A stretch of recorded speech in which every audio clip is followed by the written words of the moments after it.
All right, we are back with another episode of our hardcore solo self-found Paladin run. I want to say this is technically episode 7, only because of our last session getting cut off sort of in the middle, which we picked back up after a brief internet outage.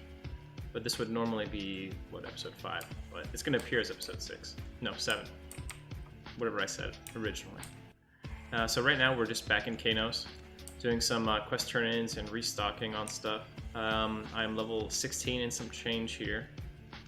Most of this EXP here, I'd say like about a bubble of this was from turning in a 10 or 11 Null Fangs and the accompanying Moonstones over here in South Kanos. So a little bit of it was from, just killing stuff in the zone. Now that we're 16, we should be able to pretty reliably handle Null Commanders.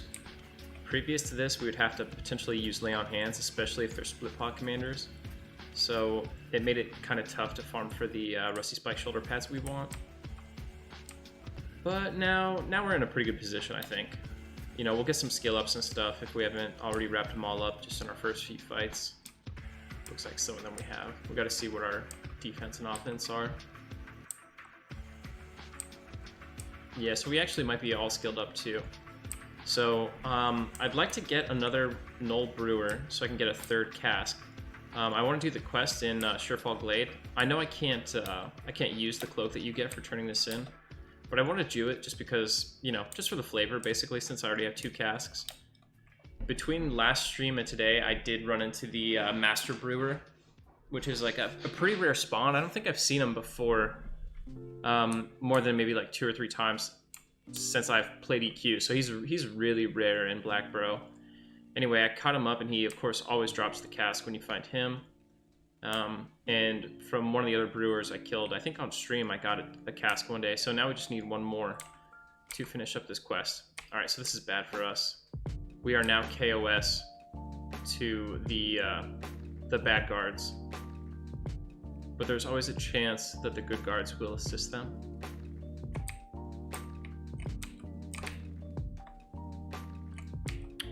Queen Clicknick.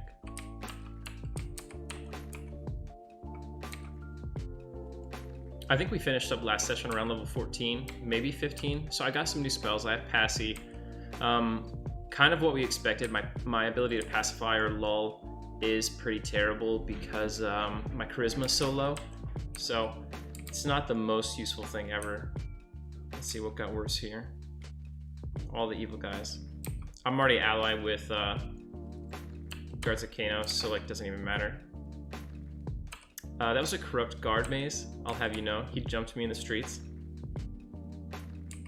I'm getting skill ups on Queen Clicknick, so she must just be at the she must be at that range of green where I'll get some EXP off of this. Yeah, I've turned in so many Null Fangs on this character that I became KOS with the evil factions in the city, unfortunately. Being a paladin doesn't help anything, of course. How you been, Maze? You ready for Velius now?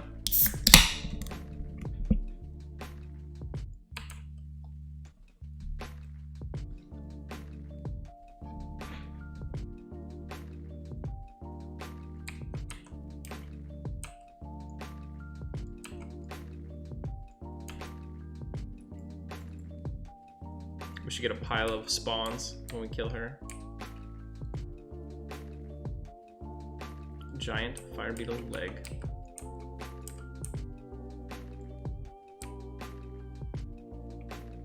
Yeah, honestly, if I ever did another TLP where I was in a raid guild and I, had to accrue DKP and worry about that kind of thing, I would legit not spend any DKP in Classic or Kunark, just save it up for Velius. Maybe a Shield of the Immaculate in Classic, but other than that, I can't see myself buying anything. 41% haste, maybe. Either between Kunark or Classic, depending on what my class is.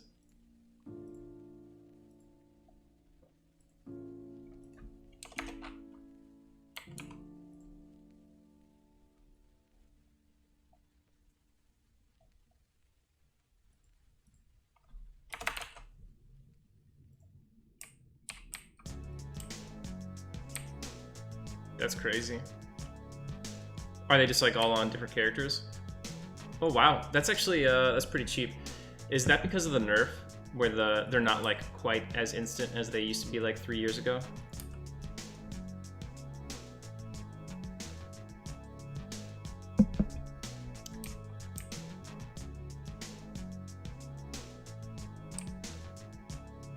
They used to cost a ton, like 20, 80 chrono. What's going on, Dino? Good to see you back, dude. Yeah, get rid of that Will X slow.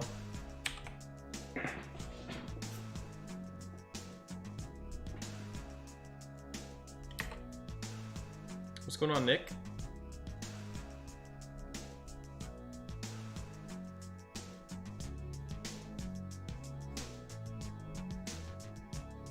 Oh, we have one of our rare walking NPCs here, Crumpy Iron Toe.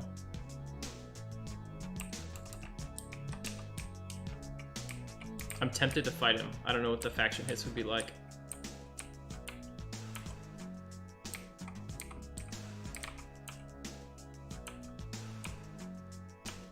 Oh, she's doing good, Maze. How's yours? Still teething? Oh, that's cool. How you liking the enchanter, Nick?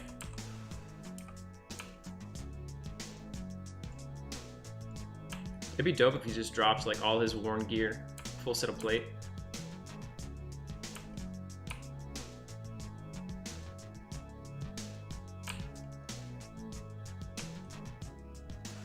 I'm beginning to plan my my 1 through 50 route for the next TLP. I figure it'll be sometime between like February and May.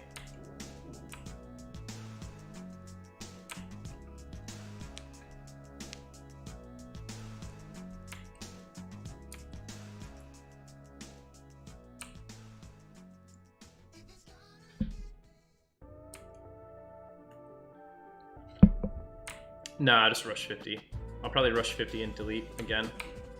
But this time I'll probably stream the whole thing live, since I'm like more into Twitch now. Watch this like make me KOS and Paladin.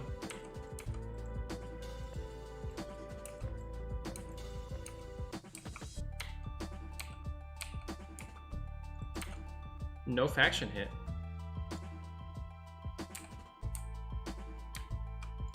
I'll take it.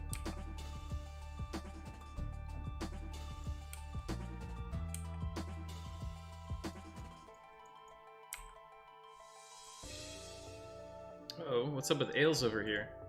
His health is like zeroed out. I'm not going Link Dead.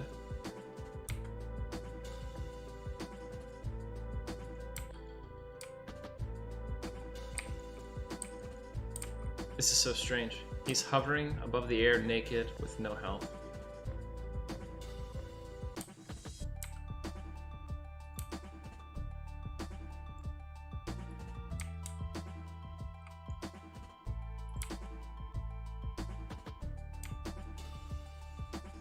For those of you who do not know, Ailes is one of our regular viewers. I think that is Magic. Oh look, Scruffy. For those who don't know, Scruffy is the first NPC ever created in Everquest. He shares a spawn with Tobax Vamar.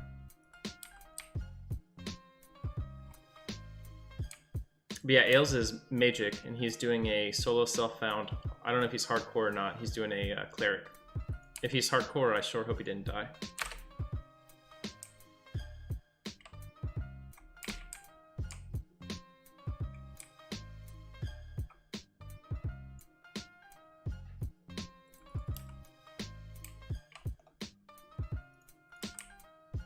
See Holly Windstalker over there. Never want to get too close because I could always get like a rabid grizzly aggro and then get smoked by her.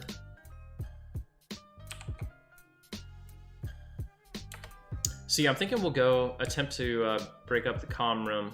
The spawn time in Black Burrows is pretty lengthy, which means even if I have to do something really dumb like pull him to the zone line, kill one, zone out, kind of rest up and go back in, I should still be able to break the room. Because he's gonna have an elite null in the very small room with him. a guardsman right in front of his room, and then off to the side is another elite. So we've got to be able to passy or kill all of those and hold that camp down. 2 elites, 1 guard, and the comm.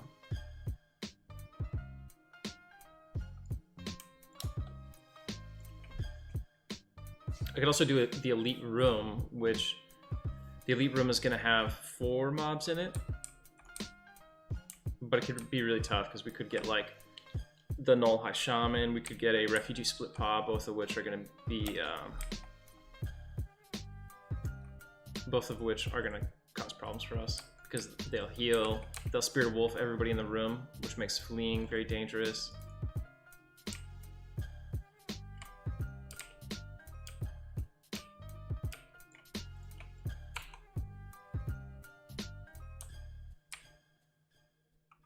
Light healing's a lot better, still not great though.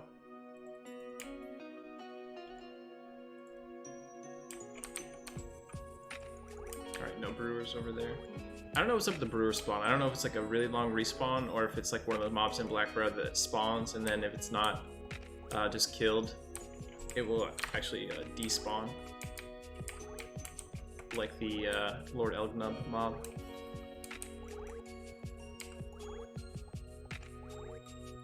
Alright, so we have a Split Paw Commander here. He should be on average 1 level higher than Null Commander.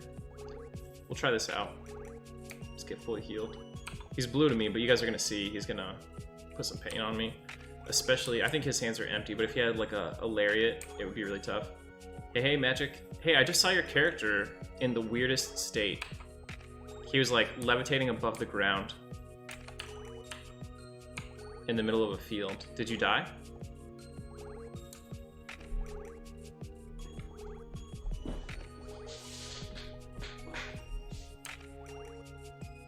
No, that sucks, dude. What killed you?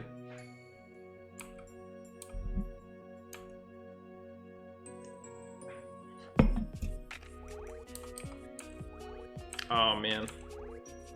I assumed that you would crush the putrids.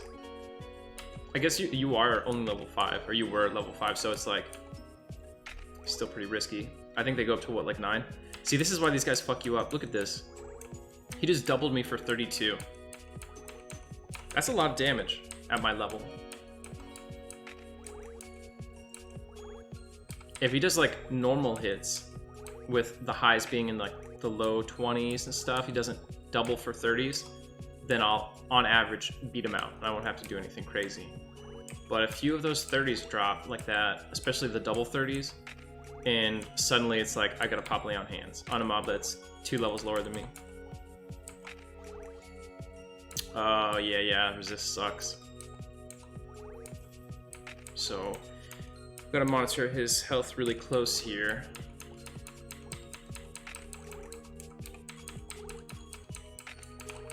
On P99, you have to target yourself to use Lay on Hands.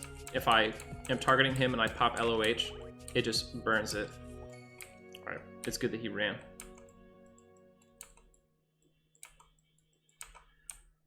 Glute, I'd say this is harder, but it's also a lot of fun. You know what I really like about this is that I can actually camp like Crushbone Belts and Null Fangs, and it's like meaningful experience. And another thing is that like I'm able to do we're free. Whew. That's awesome. We've been living in Blackborough for like 2 weeks now.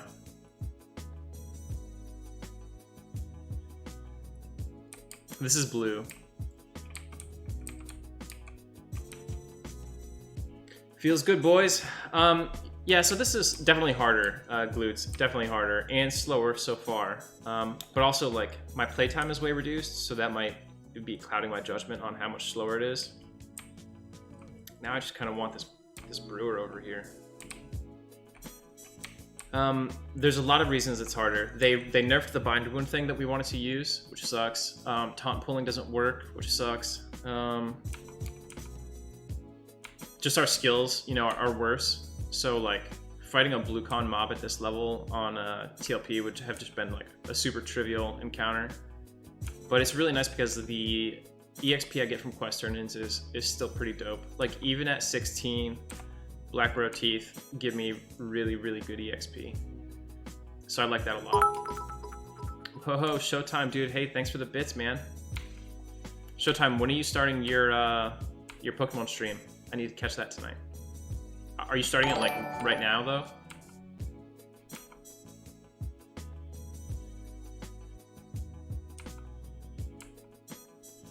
I'm not sure when Crush Bone Belts become ineffective. They honestly become bad a lot sooner than Null Fangs simply because they don't stack, you know what I mean? So it becomes really hard to go back with a pile of them. Like I could realistically run back to South Kanos with 40 Null Fangs and it wouldn't be a problem for me. You know, it takes literally 2 bag slots, but I would cap out at like 24 Crush Bone Belts, and since they don't stack, it also means that I have to carry the weight of each one, which would be a huge issue too. Oh, that's good. Yeah, so I won't miss too much. So for you guys who don't know, Admiral Showtime is a good buddy of mine. We were in the Navy together at one point. Now he's a free man. He streams a lot. He's like a variety streamer. He is currently doing a Nuzlocke run of Pokemon Platinum Renegade, which is like a hard mode Pokemon mod. And Nuzlocke, if you aren't familiar with it, the only thing I could say is it's kind of like if you wanted to do an SSF run of Everquest in Pokemon. You know what I mean? It's got a bunch of like little rules to make it harder. I don't know them all offhand, but basically like when you go to a new route, you can only catch the first Pokemon you encounter. If any of your Pokemon faint in battle or whatever, they're considered dead. You have to get rid of them.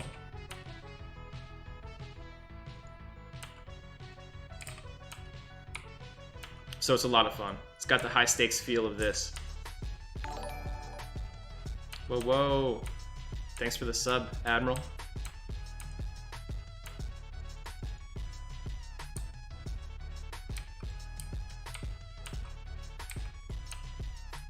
Yeah, I do love Paladin. It's because I'm a Paladin in real life, you know what I mean? I'm a good guy through and through. Now, you know, Paladin is just like such an underrepresented class. I wanted to do a class that people don't see all the time. And Paladins are just like so flavorful. They have so many cool quests. They're underrepresented. So it was the perfect combination. I would have loved to do Rogue, but like Rogue is just straight up too tough. I don't think Rogue can be done.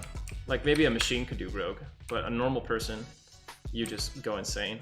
I mean, technically, right, I could get level 50 without ever leaving the route between Black Bro and South Kanos. I could farm up 40,000 Null Fangs and get all the way to 50 that way. So any class could solo to 50. But if you want to do it within the limits of normal human focus and attention, Rogue is going to be pretty close to impossible.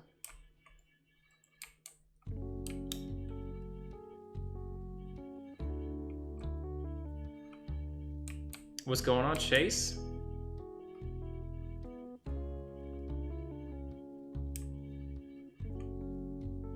Can you guys imagine watching the stream if I was like, yeah, all I'm gonna do is like kill the 40 Nulls in Black Bro for the next 8 months?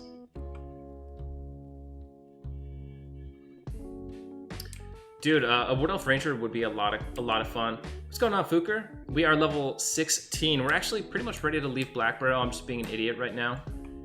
Just a few minutes ago on stream, we got our Rusty Spike shoulder pads, which was the last item we wanted. But along the way here, I have picked up two Black Bro casks, and I kind of just want to get a third one. I want to get a third one just so I can turn in the quest, even though I can't do anything with the quest item. You know, I just want to be able to say, I did it.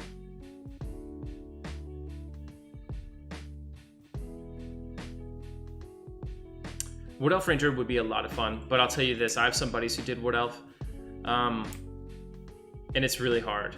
The Ranger is really hard because early on, you're a lot weaker than the Paladin is. It's hard to get a really good weapon. Like, Paladins basically have the cheat code with weapons because you have a Bull Smasher if you go Dwarf, and you have the Shining Star of Light if you don't, and then you have the Deepwater Harpoon for level 20 plus.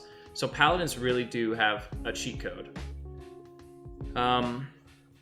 For Rangers to get a magical weapon, like the first good magical weapon you can get is like the short sword of Morin or something, right? the one where you have to kill the ghoul messenger. Like that's the first like super reliable one you can get. There's a goblin in Butcher Block Mountains you can kill who's got a magical weapon, but it's not a great magical weapon, you know what I mean? So that's super tough. Bottom line is, if you could do a hardcore Soul of Self-Found Ranger up to the level where you get Spirit of Wolf, you're gonna win, you know what I mean? Unless something goes wrong, which, you know, that's kind of the name of the game here. Something will eventually go wrong, but you got a really good chance of making it to the end if you could do that. It's just those levels before Spirit of Wolf which are really, really tough. All right, so we saw our lull worked there. Praise the Lord. Yeah, I think my Animals of Surefall faction is probably still KOS, unfortunately. Yeah, dude, I love Black, bro. My MOS, oof. I think if I was an army guy, my MOS equivalent would be 35 Quebec. Something around that range.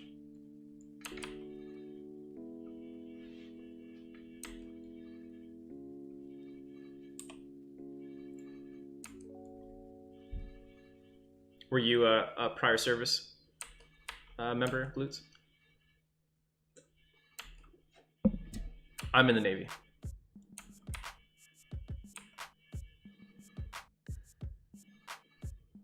Hey, that's cool.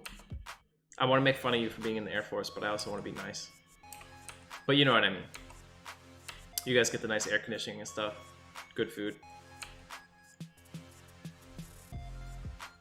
How long you been in the Air Force, Fuker? Oof, that's a tough job right now, Alis. 15 years, oh man. The horizon is in sight for you. I assume you're getting out at 20, or are you gonna go all the way to 30?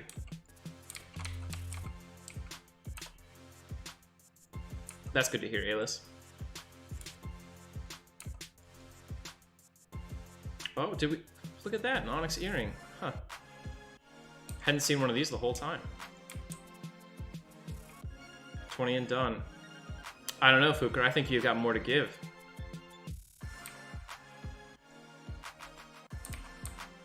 All right, that's what I call it a wrap. I'm not gonna camp this guy all week, so give it one more spawn to see if luck was on our side. I don't know, Fuker. I think you should do the big 30. Inspire some of those young airmen coming up. They need a guy like you to look up to.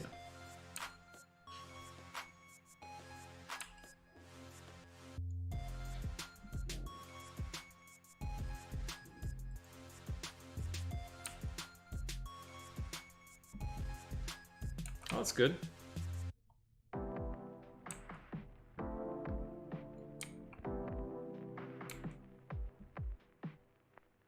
Have you enjoyed your time? Do you feel like it was the right decision that you ended up making? Hey, listen, I don't know, man.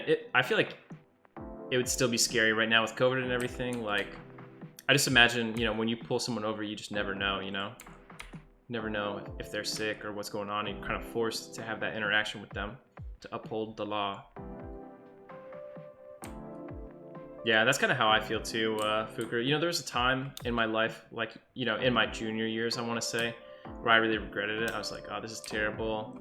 And then eventually, you know, you get to a point where you're like, you're not living in kind of like a grunt life scenario, and you're like, yeah, it's not so bad. Like, you see some of your friends who didn't do this, or maybe they went to college, or just kind of like floated around after high school.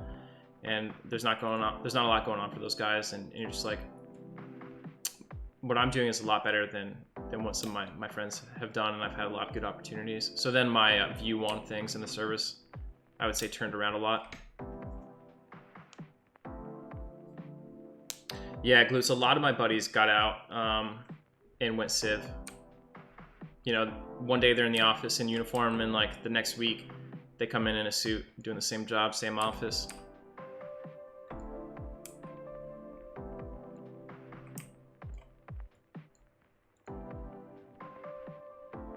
I almost don't want to go turn in like one null thing. Let's go to Surefall Glade.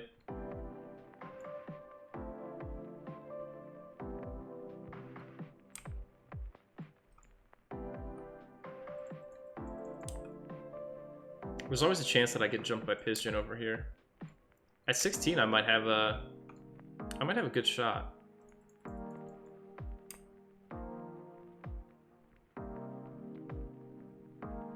Ooh, Ganubis.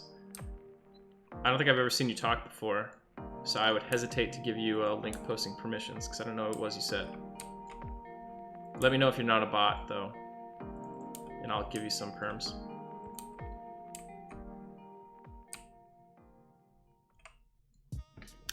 Well, Magic, you know, it doesn't hurt to just give it a run back, try it again. Level 5, it's not too much time invested. It was a spam bot. Thanks for checking, Nick. I'm amazed that we only got one. Usually it's like a tidal wave of spam.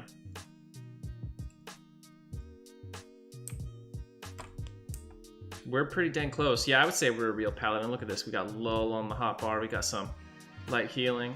And we have number 1, Ward Undead. I feel real.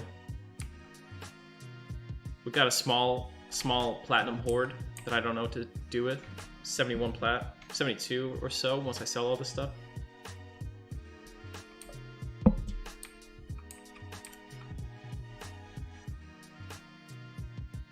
Ron Kaskin? Yeah. You know, I did that quest like 100 times on my one of my old characters, and I felt like every time I would just get like a lantern, some bandages, or bread. It was really rare to get the rings and the bracer. Smokeums, thanks for the follow. Yeah, I just got the shoulders like a couple minutes ago. We killed a split paw commander, and boom, they dropped. It was pretty hype. Well, at least I was hype. I don't think anyone else was actually hype. Ooh, on P99 there is no banker here. Let me see who I give this Black Barrow cask to. I'll give him 2 and we'll see if maybe someone has a lingering cask on him. This is going to Larsk Juten.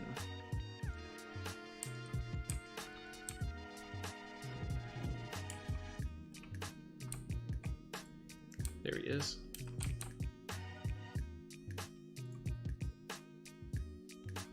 Hey, Jesse. Oh, sorry that you missed me. Well, I'm still in the area. All right, guys. Oh, nice.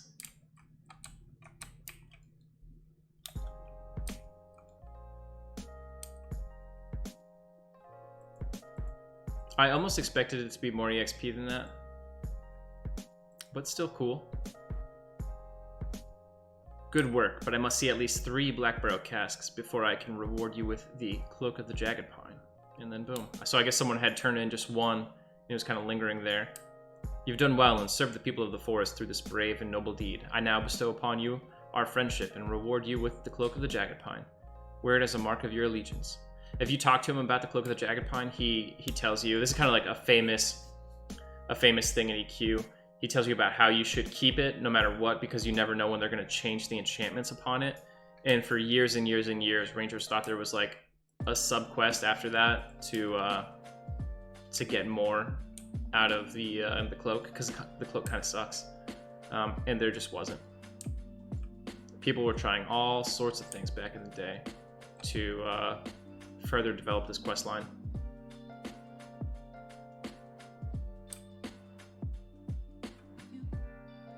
Yo, I saw that, Mr. Jones.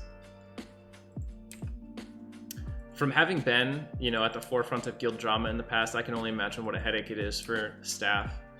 Honestly, I can't even imagine what kind of person volunteers to be a GM or a guide on P99.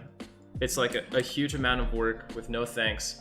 Literally no benefits at all, unless you are joining it to broker some advantage for your guild in the raid scene. I'm not saying anyone is doing that, because I imagine they try to filter that out pretty diligently. But yeah, I can't see any other reason why you would do it.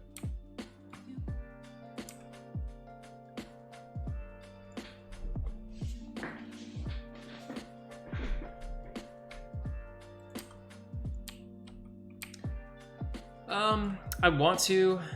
I want to, Matt, but at the same time, I don't really feel like camping Drosco right now. Honestly, I think the plan is to go get my... I think the plan is to go back to Crushbone. I'm going to get the Shiny Brass Shield. I'm going to get the 2 earrings and rings there that I want from the Taskmaster. Maybe we will do the Armored quest in Butcher Block. I'm not sure if it's worth doing anymore.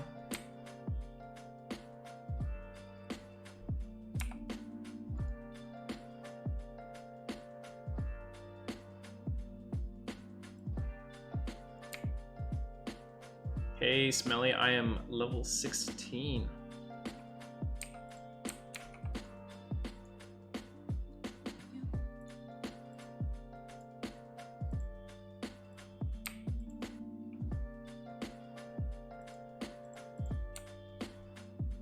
I wonder if I could do the Warrens. I wonder if there's any gear worth getting in the Warrens. Like the Cold Iron Armor would be dope, but dwarves can't even wear it, so kind of questionable.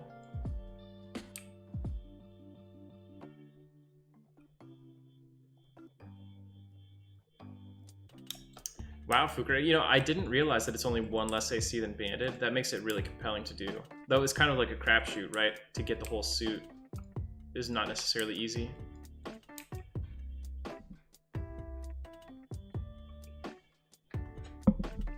I need to, so I know Echolocation, when he did his Warrior, he had found a pretty reliable way to camp the Ogres, to do his. I wish I could go back and look at his videos.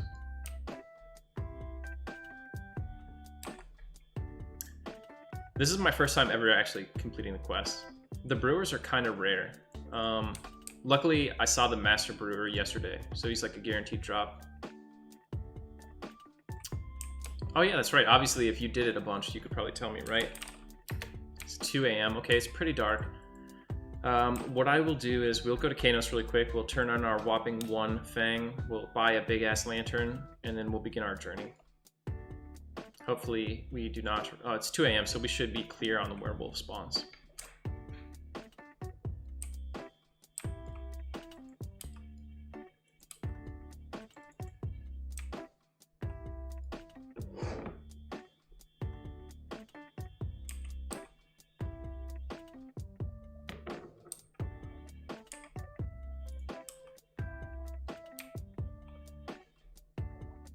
Yeah, the helm is like the piece, right?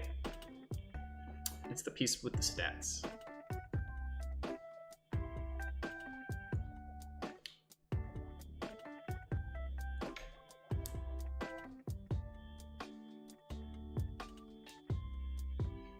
Do you guys hear that buzzing?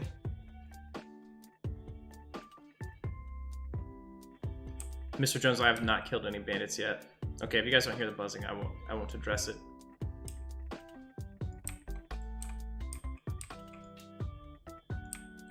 Wait till after the stream.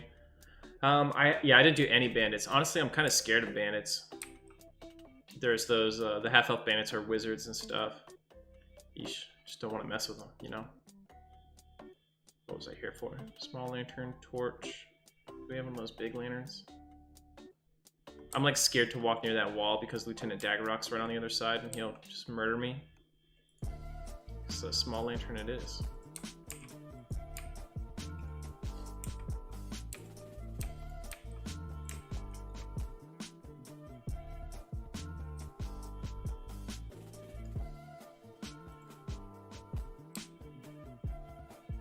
Oh, she did? I didn't even see it. I'm a dummy.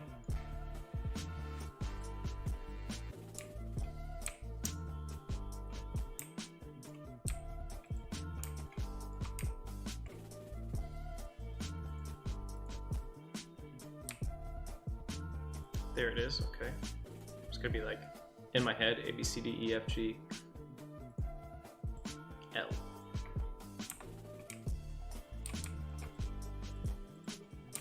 There'd be like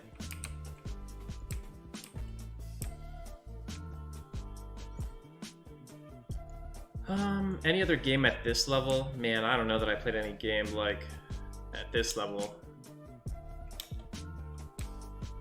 I don't think so. I mean, like, I played high-level Daok, but I wasn't, like, doing crazy, like, challenge runs. I was never, like, server first anything in any other games, I don't think.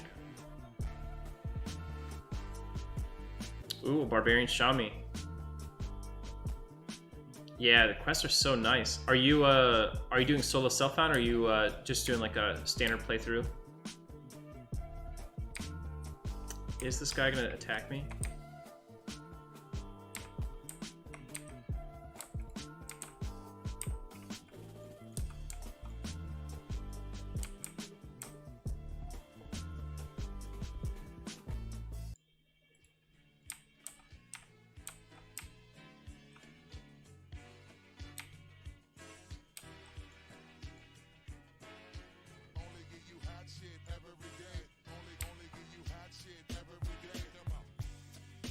Okay.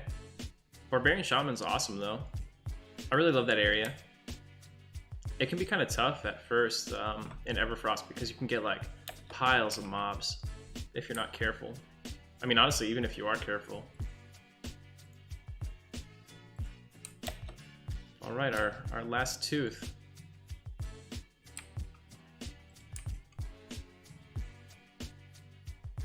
Katerin, hello, hello. What level are you now, Jesse?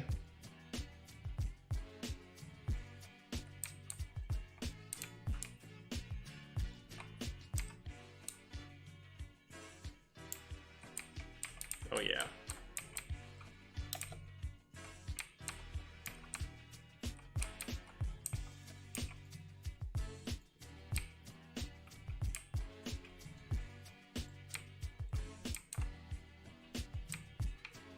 So I am technically on a mission to kill Trumpy. Vindevan, thank you so much for the follow. Hope you're enjoying the content. But I don't know... Oh, interesting pet is running on the roof over there. I don't know how safe it would be. Okay, these guys are good. Like, I don't know if any of these guys will assist Trumpy.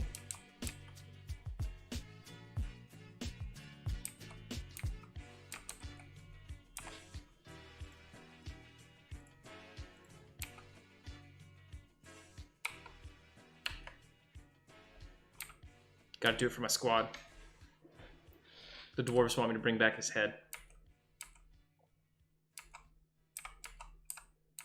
I wanted to drink it, Mr. Jones, but I knew I was on a mission over here.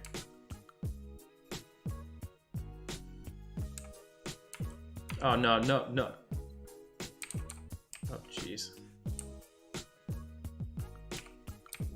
Where's he at?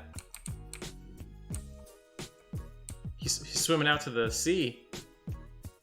I'm gonna get killed by a shark, dude.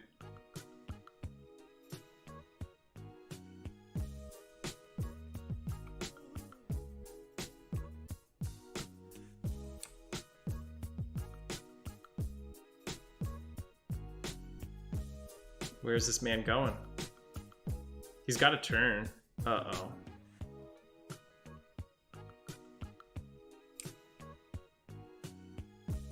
You know, I feel like this is not his default run path if we went on to live right now. What's going on, Zyathin? You've come just in time.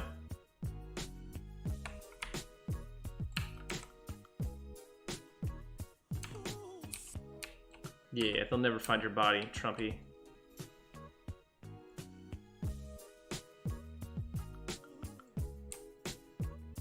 Circle of Unseen Hands.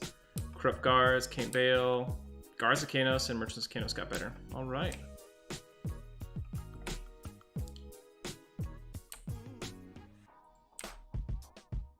Works for me. Zythan, I did not get the Ocean of Tears weapon yet. We just finished up with Blackborough. I just managed to eke out my Rusty Spike shoulder pads there. And now we're about to go off on our journey. Back towards the good old Fade War.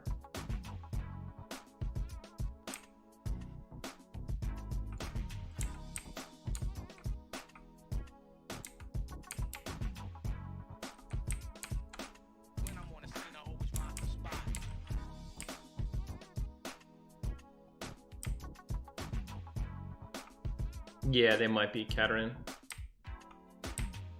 Oh, please don't kill me. Oh no. I don't think Jareth is. Maybe Jareth is corrupt. Mr. Jones, I supposedly I could get the Deepwater Harpoon right now. Supposedly I could hail lock her, but I just have to do the potion quest. You know what I mean? I have to actually give her the potion, then I hail lock, and she'll just chill there.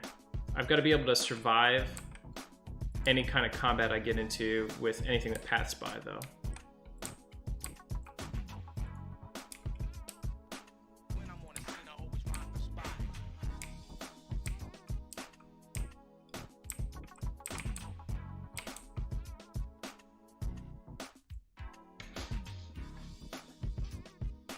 Yeah, the blue population is really good. The other night I was looking at the server select, and like both of them were around 1,000, which is crazy. I think it helps. You can be on blue and green simultaneously, so I think there's probably a lot of people who are like really sick and play both servers constantly. Yeah, you just hail lock her once you give her the potion until she despawns, which should be 7 minutes. I remember we did it on TLP and it took like 22 minutes to get it, which was crazy. Ooh, Nick Starkpaw. Yeah, I'm not fast enough. So yeah, I gotta go there, but the problem is like there's like pathing skeletons and gargoyles and stuff that I need to be able to deal with.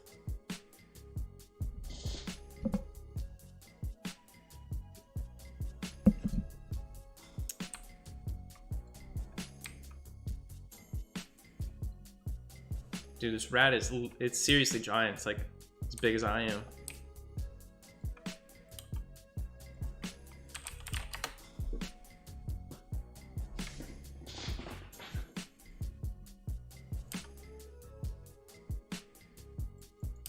Yeah, I like blue. Whoa, whoa. Zaide, thank you so much for the 2 gifted subs. You hit Magic, so Magic, hope this cheers you up a little bit and motivates you to start that second SSF character.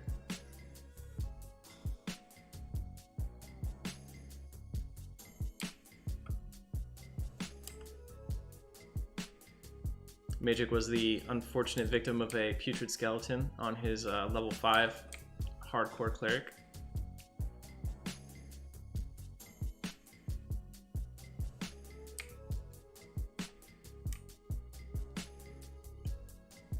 Oh man, that's crazy, DM.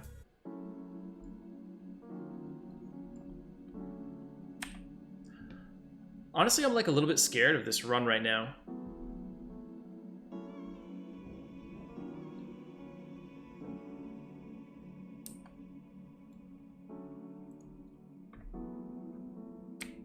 Last time I had a cloudy potion to get through like East Corona and stuff. Now we're just gonna have to deal with whatever comes.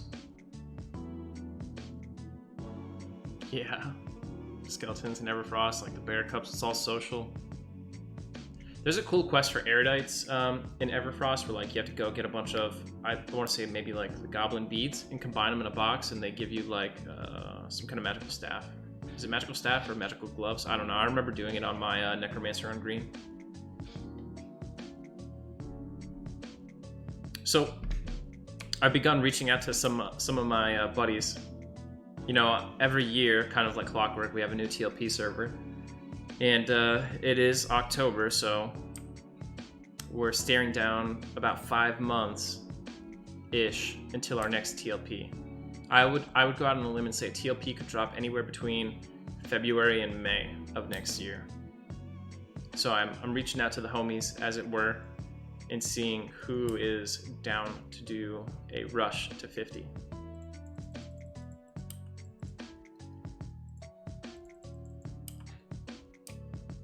I don't know what the server will be. Honestly, I hope it's not Cello 2.0 because it would be like too easy to rush to max level on that kind of server.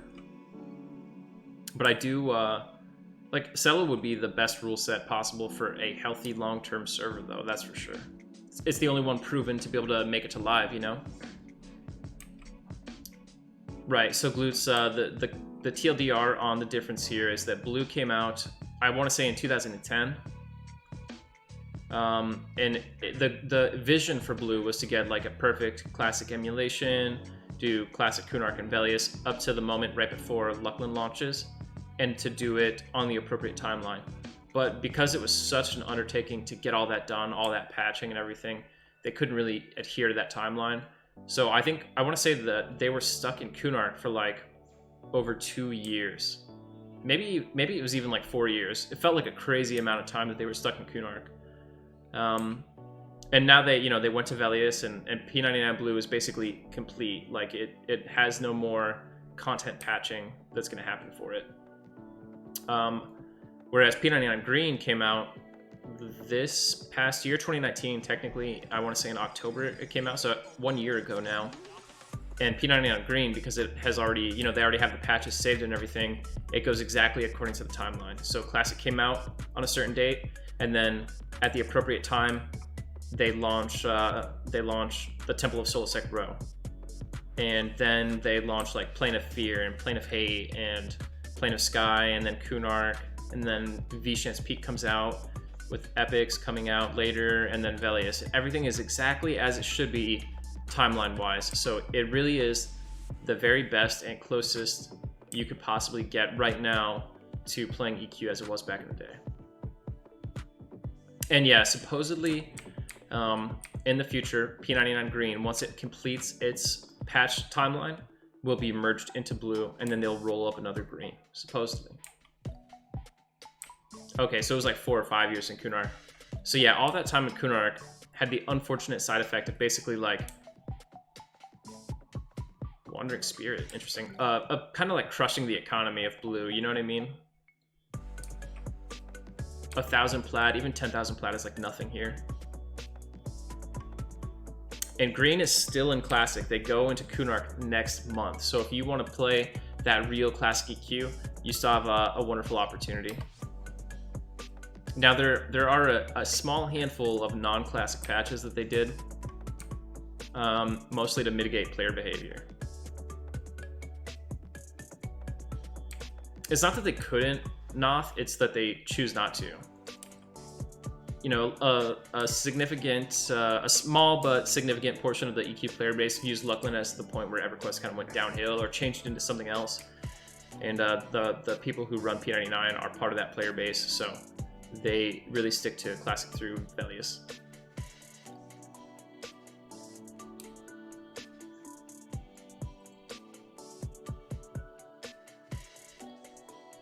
Yeah, I don't know why they don't go Green glutes. Oh, you know what? There's a lot of people who are really upset about the way things are on TLP, and then they're also really upset about the EXP rates on P99, and they're upset that they can't raid on P99. Because like P99 is straight up like Nagavan spawns once a week, you know what I mean? And whoever kills him kills him. So if you're not willing to kind of make EverQuest your job, chances are you are not the one killing him. That's just the reality of this kind of gameplay.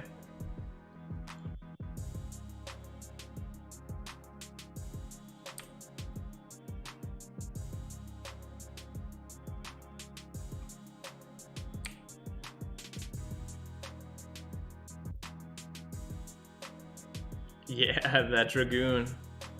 Dude, it is a dangerous run. It doesn't get safe even once you arrive. What's going on, Lion's Den? Long time no see, buddy.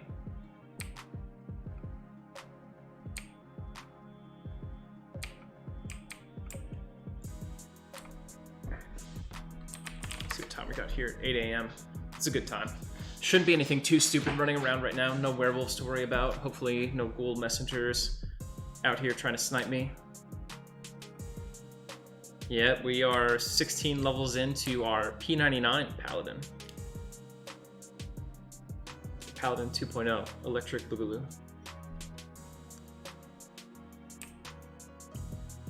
But yeah, those are like, that's, pretty much the big difference between Blue and Green. It's just where they're at in the timeline. I can tell you, I played Green, not on launch, I played like a month or two after launch, and it was just a real blast.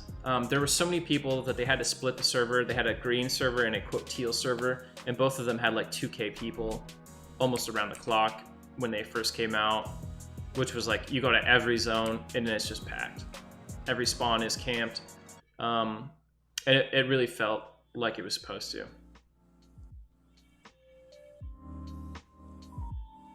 Yeah, me and Bobby worked out something on the back end. I'm ready, man. I'm ready to hit up on rest.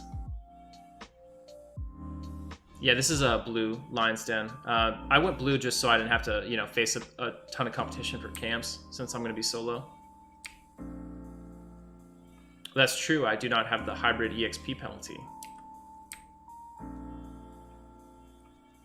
Absolutely true. But to be fair, I only get to play like 5 hours a week because of the daughter now. So I'll take what I can get.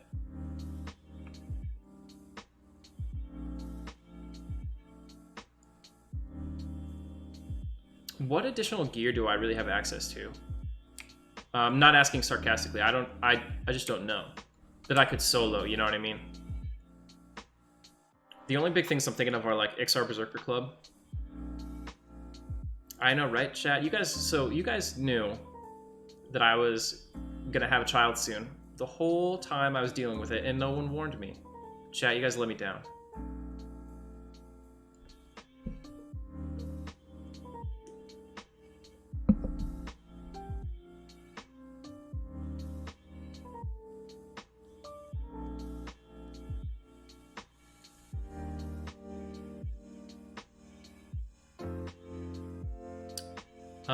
Barocco. Green goes into Kunark next month. I'm not sure when next month, but it goes in November.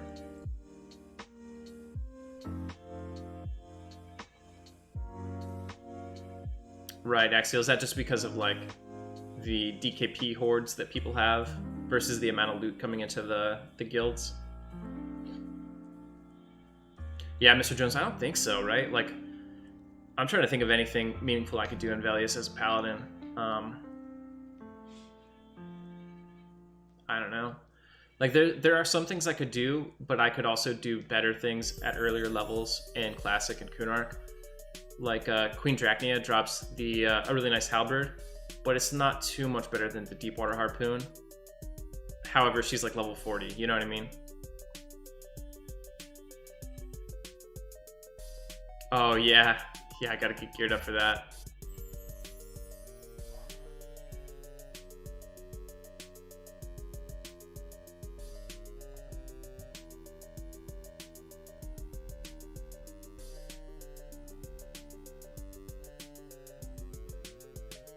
Anyone who wants to date her has to beat me in a race to 50. Yeah, I could go do some work in Current's Tower right now. Yiz Pawn. My boy Yiz Pawn is the dude I talked to, and he promptly gets murdered, I think, right?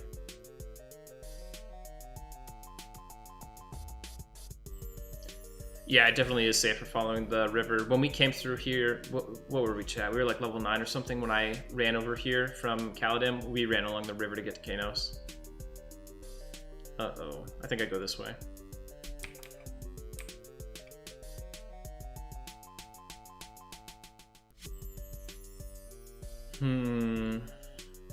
I don't know, not.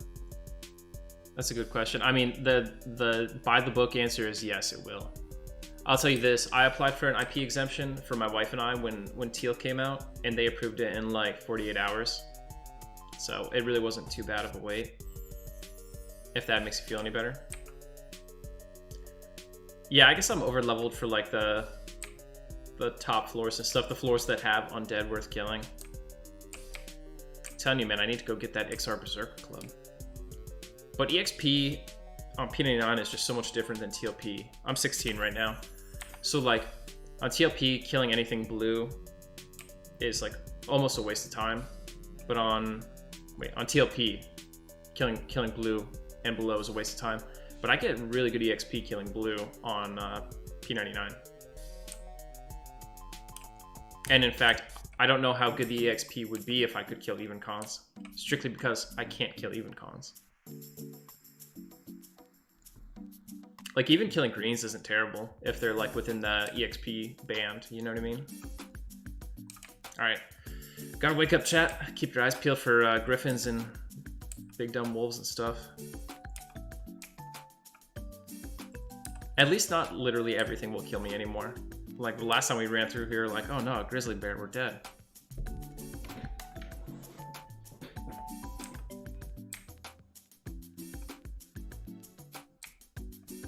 I mean, if you see a hill giant, you know, it's over.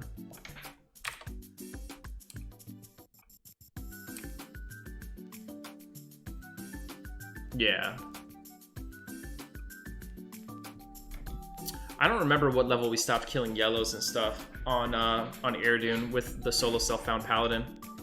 Yeah, Baroko, I'm on blue. I'm on blue just so I don't have to deal with contested camps. There's our Griffin. Is it the named Griffin?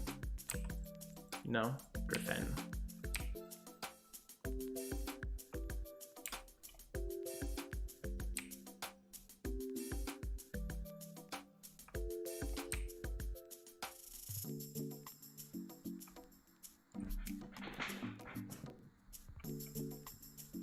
DM, is that on TLP? I get like half a bub for 10 right now, 16. Yeah, we got that Scarab armor early on. That was really nice. Yeah, Mr. Jones, I think you're right, dude. Like, I was like, you know what, dude? Actually, at 35, remember at 35, we went to Lower Guck and I soloed Assassin Supplier Camp. And I literally killed like a Yellow Con Assassin.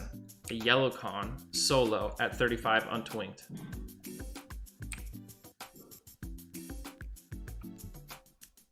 I probably couldn't kill a Green Con supplier on this server. That Blue Con Griffon would probably fuck me up.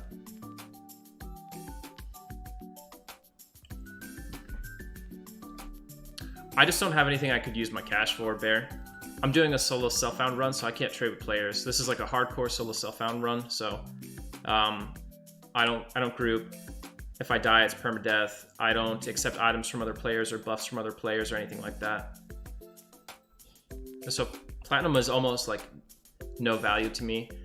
Eventually, we'll probably do like the standard thing I did last time, which is I'll increase my Linuga faction and I'll dump it all into rubies. Big Pied, what's going on, dude? If you come back to blue, what class should you play? You should go back to green and play something that can farm a bunch of plat so that you could twink out a character that you could play during Kunark with me. We'll start fresh tunes in Kunark in like duo.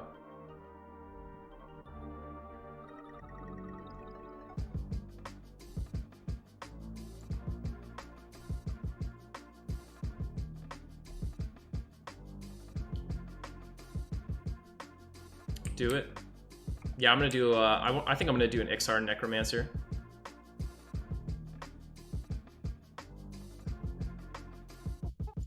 Yeah, the Quest EXP is really helping a lot. The problem is like the Quest EXP kind of dries up. You know what I mean? I'm gonna reach a point where I can either choose Quest EXP or I could choose fighting undead.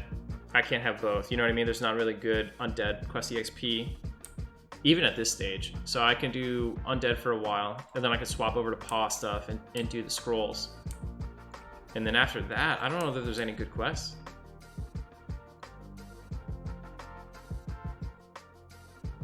Whoa, whoa, Bear, thank you so much for that sub, dude. Hey, Pied, are you gonna do TLP 2021 launch with me? You gonna make your big return there? Whoa, Pied, thank you for the bits.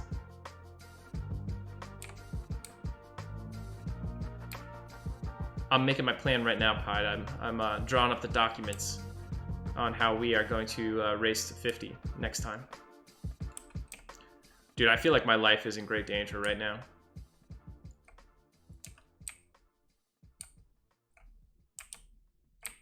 I don't know if maybe it's just a smarter play to go through Gorge.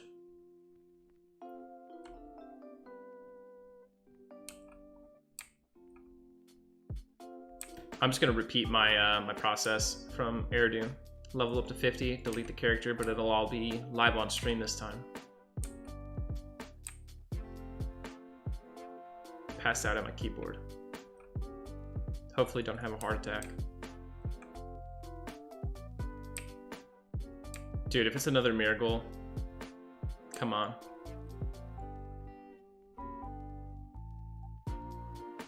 I could really see them doing another Cello server. Oh shit, oh shit, oh shit. I don't know how they view Cello, you know what I mean? Like, the players really enjoyed Cello, and it seems like most people really loved it and would only suggest like some minor modifications, like 2 months. Seems like maybe it's more of a sweet spot for most folks. Okay, cool. Not literally everything wants to kill me here, so that's nice. Change of pace. Dude, these crack spiders though. But I don't know that Daybreak considers Cello a financial success, you know what I mean? Like, looking at the numbers of Mangler versus Cello might have simply taught them to stick to like boring Finny clones, unfortunately.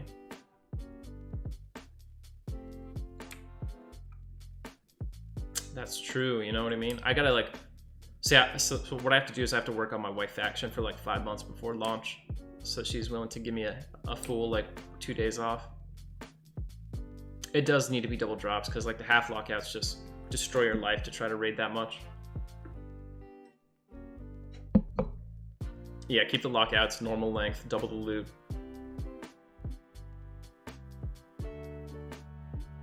Okay, so Bootly,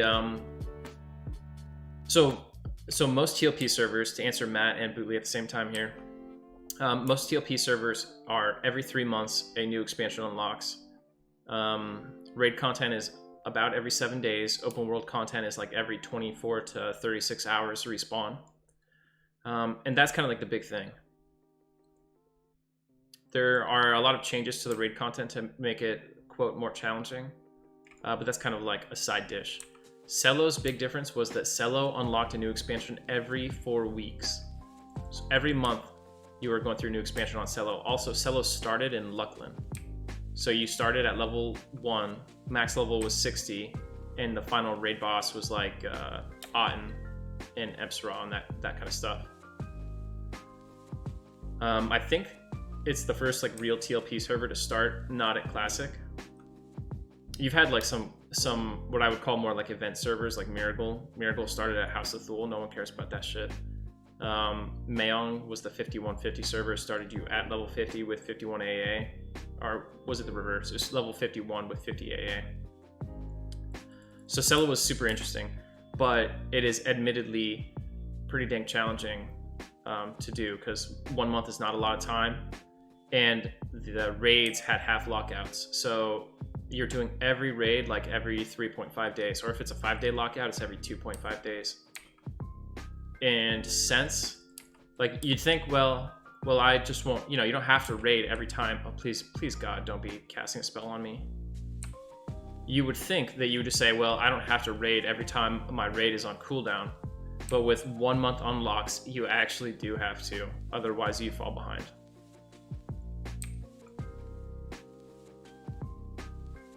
See, the problem is, it takes you like 5 or 6 years to hit live on a TLP server that starts in Classic and has 3-month unlocks. Whereas Cello is about to hit live. And it's actually going to be the first server to hit live since...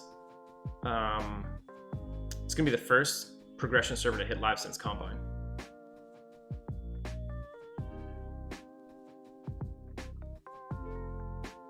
Oh yeah, and they all have True Box now except for Rizlona.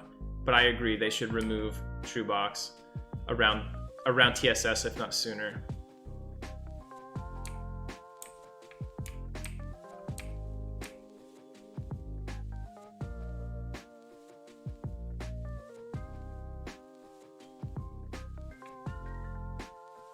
All right, chat, so what do we think? Am I gonna die trying to run through High Pass at level 16?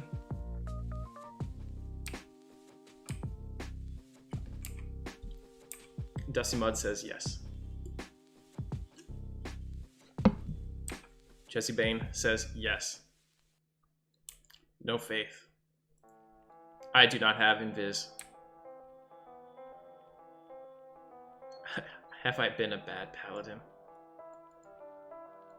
The guards like me. But yeah, the gnolls and the orcs don't. With my luck, there will be someone there camping the guards.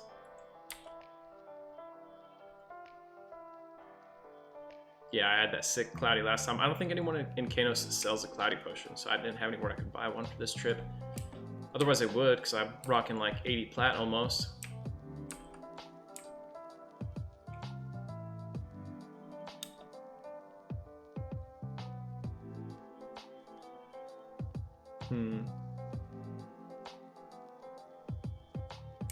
Fusion TrueBox means that you can only have one Everquest client open per PC on that server.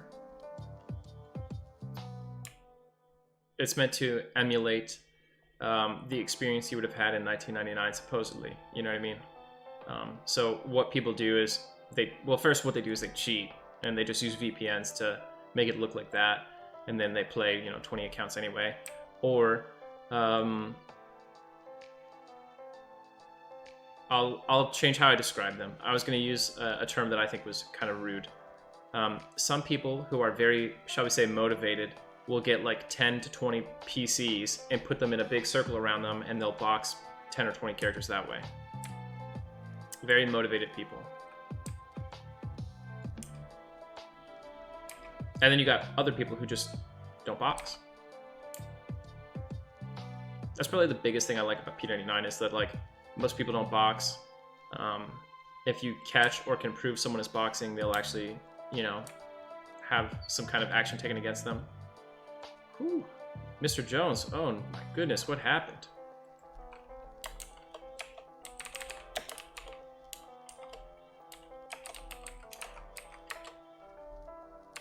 Mr. Jones, I permitted you, so feel free to post whatever it was that triggered my moderator, the P99 link. Are you just reminding me that I'm an idiot and there probably was somewhere super simple I could have bought that, Kanos? Yep, there we go. Well, why take the 5 minutes of research it would have taken me to figure that out when I could simply redo the 5 weeks of work it's taken me to get to level 16? You know what I'm saying?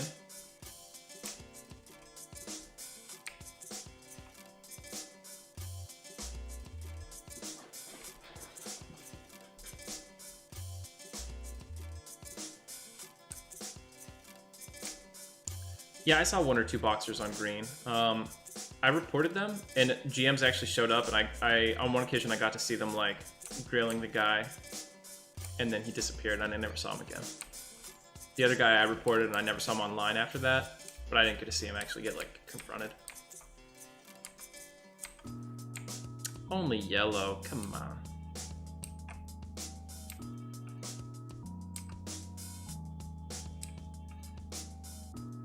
Dude, Captain Orban, what are you doing, man? There's gnolls all over the place out here.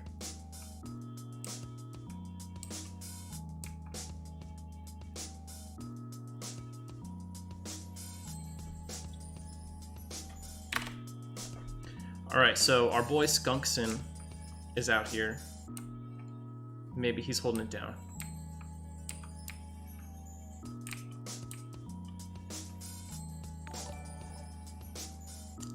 Not listening. Thanks for the follow.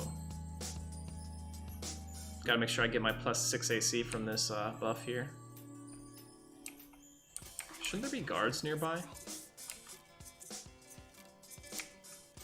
want to run away with you.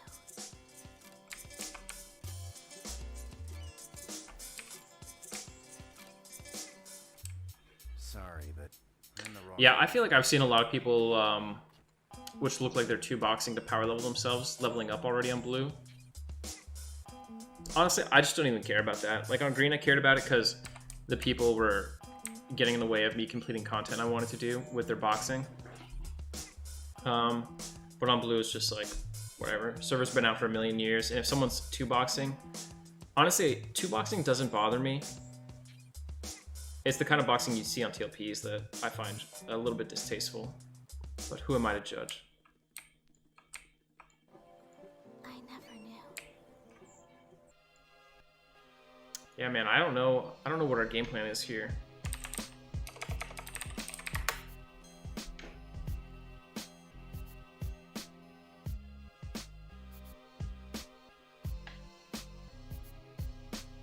I was kind of hoping that there would be some guards up here. I guess they're like a little bit further down.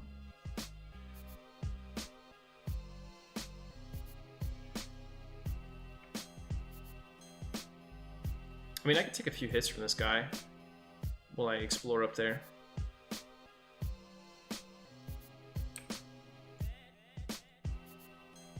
That's a good point. I could lull it. I'll probably critical fail and aggro it. There we go. Oh shit, a shaman? What? Uh-oh. Apparently someone had already done some clearing.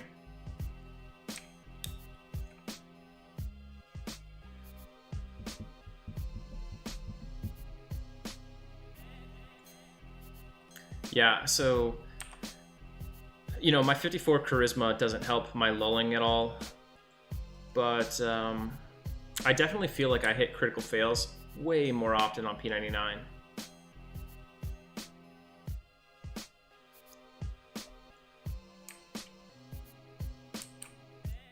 Yeah, I just don't know how far the guards are.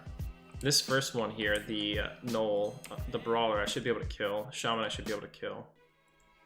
If I get him solo.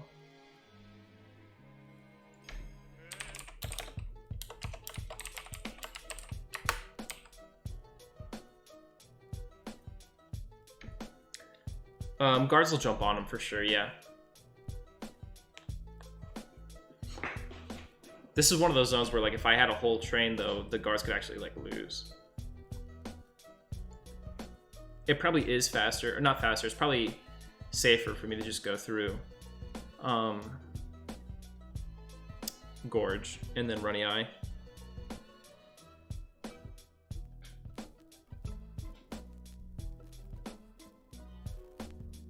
These guys just gonna sit on top of each other like this? Is that what we're doing?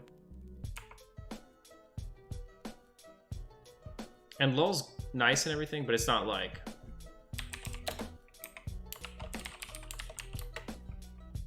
It doesn't reduce their aggro radius that much. Like, they might still aggro me here. Okay, we made it.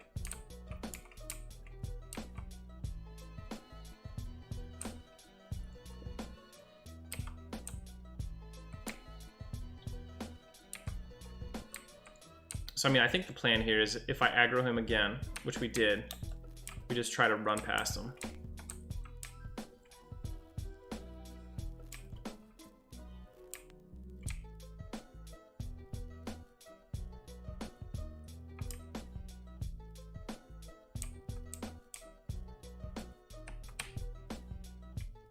We are lucky they do not seem to have Spirit of Wolf.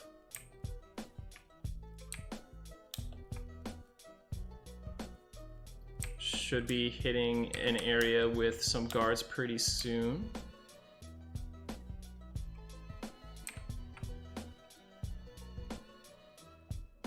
Squad.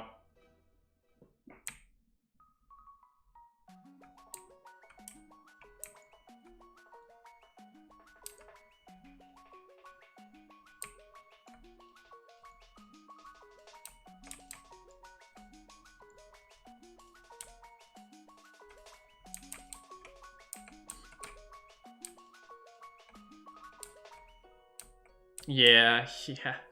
Barbarian and humans have like really, really bad night vision. Mine is like not so bad anymore. DM, I'm heading back to Crushbone basically.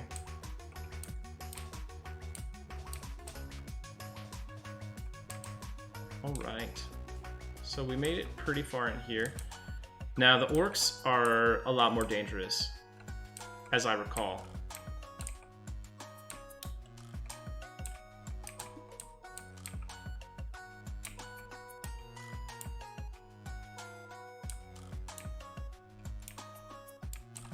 Yeah, I like the new nighttime light effects and stuff for the most part.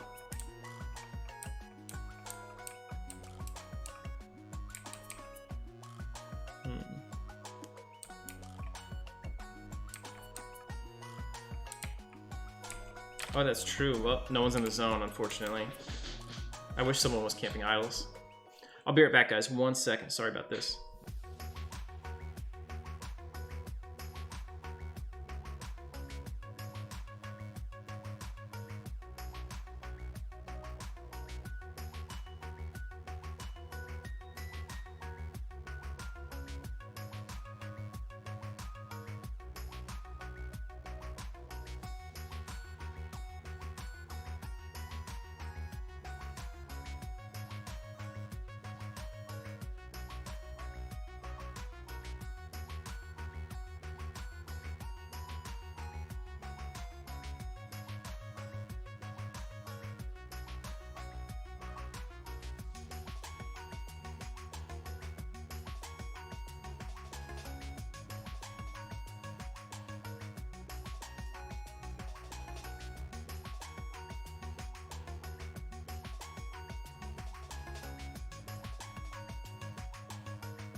All right, I'm back. Sorry about the brief AFK there. All right, so we'll see what I can do here. I remember the orc areas being a little bit more dangerous. I mean, they could straight up root me, I think. Radio cut man.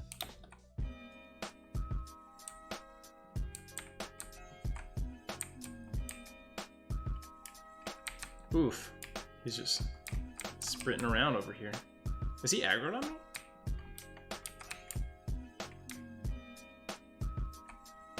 Kind of feels like he... Oh, he is... Oh, jeez, no.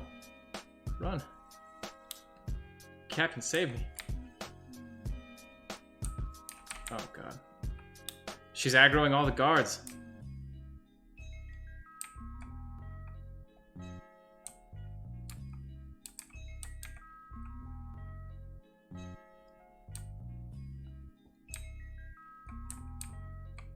Yeah, like an N64 style MMO. Yeah, the graphics are not the greatest, but I like the graphical style.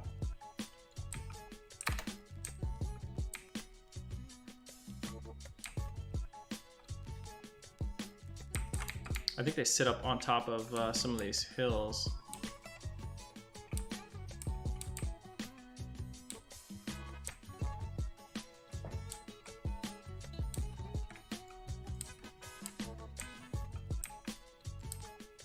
Warrior and soldier, not too big of a deal.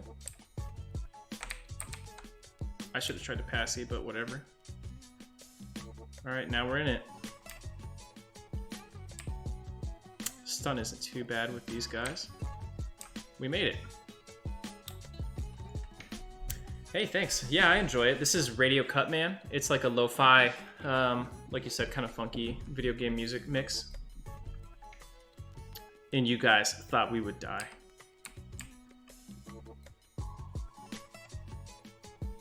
We've got this nice Ixar Necromancer here.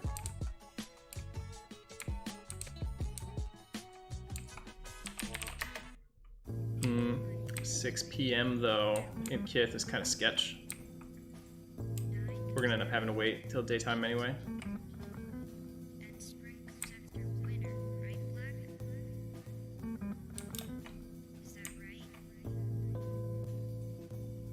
What's up, Jelly?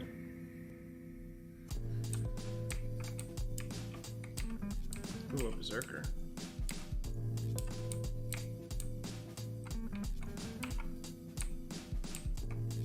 Ooh, man, they all respawned. Okay.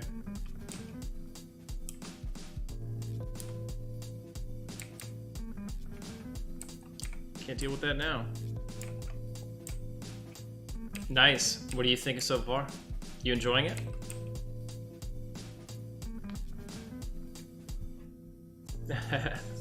Nice, Jesse. Besides, the Necromancer would make an easy first-time P99 green character.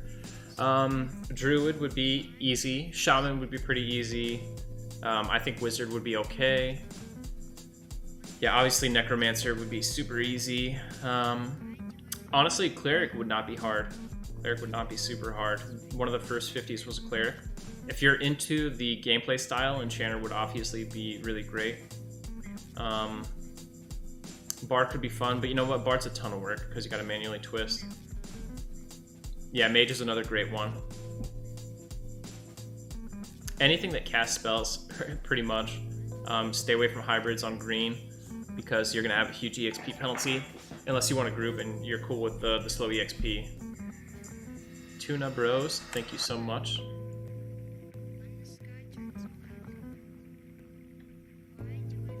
Yeah, pet class is really good.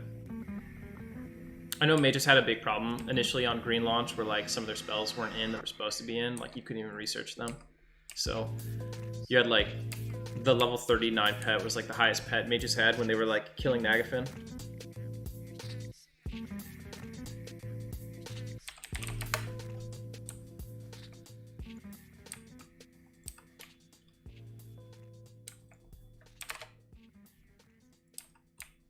I want to like peek my head around, but I don't want to accidentally train this Necromancer. Trying to decide what minivan to buy. But if you want to group with people and stuff, any class will work, you know? The population on green is still high enough. Especially with Kunart coming out, there's going to be a ton of like low levels rolling up. You could be anything.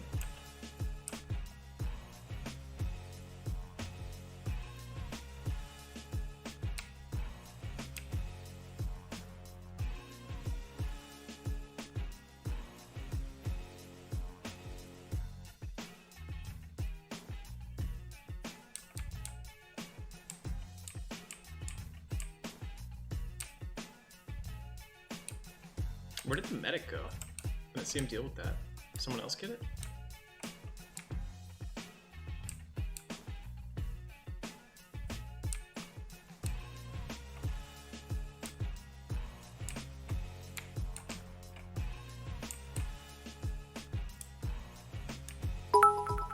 Whoa, whoa. Showtime. Thank you for the bits, bro.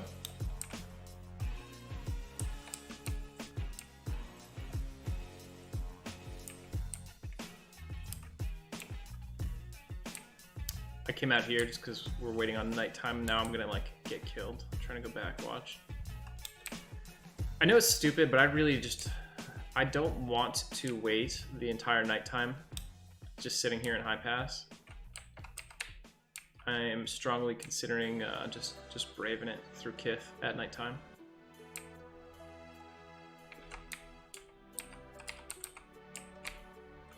Yo, where the fuck do all these things come from? I was just there like 2 seconds ago, and there were no living orcs. Do they spawn by like the dozen? Uh-oh.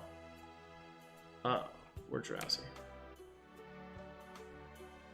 Uh-oh, we've got a dot on us.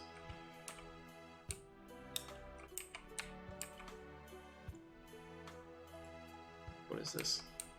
Affliction?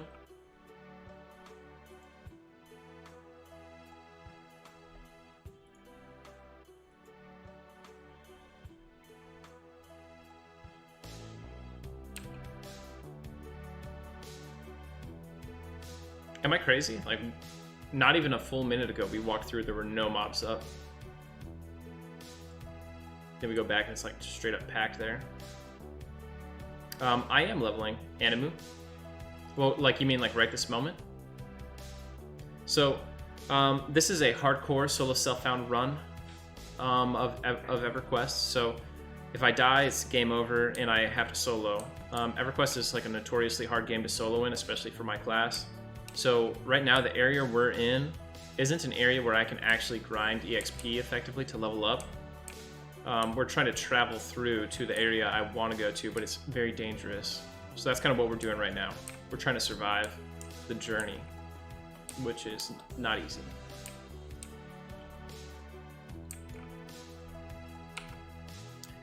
Like, we made it through this zone basically, which was going to be like one of the hardest parts, but the zone that we go into next is pretty much like if you could imagine a haunted forest. Every night when the sun sets, tons of undead spawn, and they're like super high level, so they'll kill me in like one hit.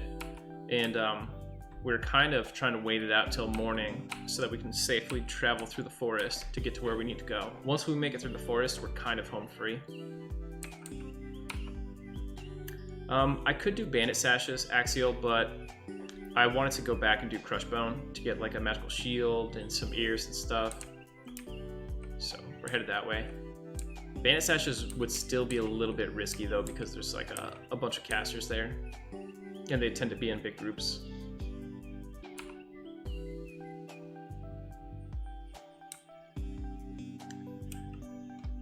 Well, like normally I wouldn't say it's that dangerous. The problem is the mob levels there.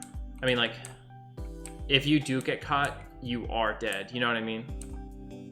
So that's the risk.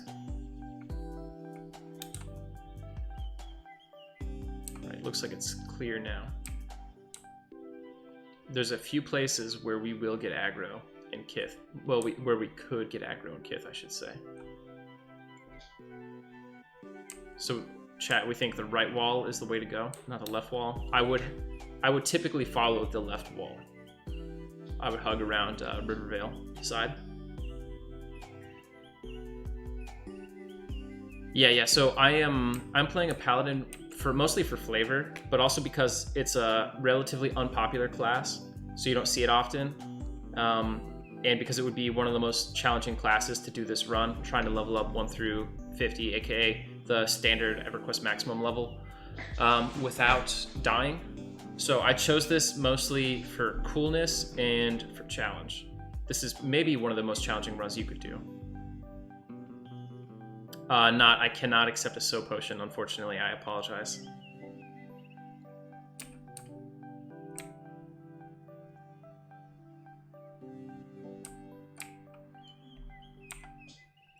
Can barely even see out here. Put my lantern on.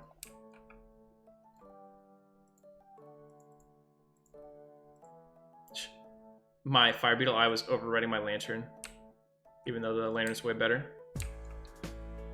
All right, I'm gonna try the left wall just so I can try to dip into Misty Thicket if we have like a sudden panic. This would also be a lot more comfortable if we had IVU, but we don't.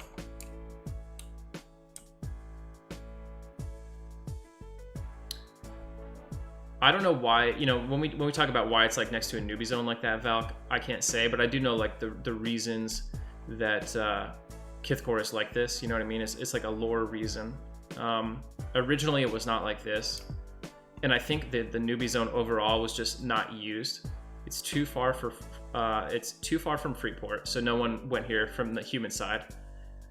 And the halflings just have the vastly superior Misty Thicket to go to, so they would never mess around in here. So it was kind of an unused zone. Now, from the lore perspective, this zone separates the Dark Elves from High Keep. Eventually, the Dark Elves realized, perhaps without the people of High Keep even knowing this, that there was a mass of magical ore underneath High Keep. This ore could be used to craft Fulligan Soulstones of Inneruk. These would allow the players, or in this case the Dark Elves, to potentially travel to the Plane of Hate, where their own personal god resides. So the Dark Elves wanted to get this pretty much at any cost. So they amassed a huge army led by the chosen Dark Elf of Inneruk, and they marched on High Keep. The goodly races, seeing this massive Dark Elf army mobilize, and they chose Kithcore as the place to head off the evil army. So a huge battle erupted here between the Chosen of Tunair, the good guys, and the Chosen of Inneruk, the bad guys, the Dark Elves. And in the heat of the battle, Inneruk, seeing that his forces were losing, tore open a hole in reality and came from the Plane of Hate himself. He killed everybody, good and bad, and cursed the forest, so that thenceforth, from then on, forevermore, when nighttime came, all the soldiers from the Battle of Bloody Kithcore, as it would come to be known, would rise again at night and haunt the forest. So that's what they do.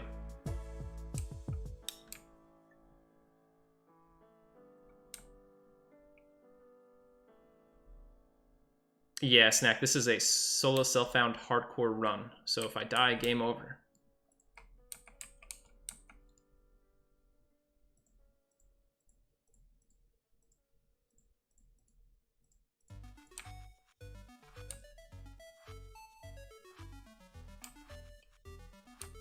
Ooh, this Zelda music is good. This is from like the Game Boy Zelda.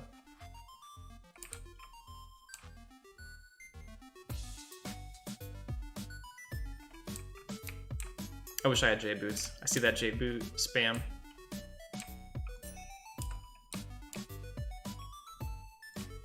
What time we got? 10 p.m. Still a lot of nighttime to go. There must be someone here who sells armor. You know what? We could pop in a Runny Eye really quick and see if we can kill anything in there, because we could drop we could get some Black and Alloy stuff there. Local lore, pass 1. What kind of local lore are you looking for? Any specific locales? Oh, I don't mind. I think it looks cool. I always spam my clickies when I'm running around like that.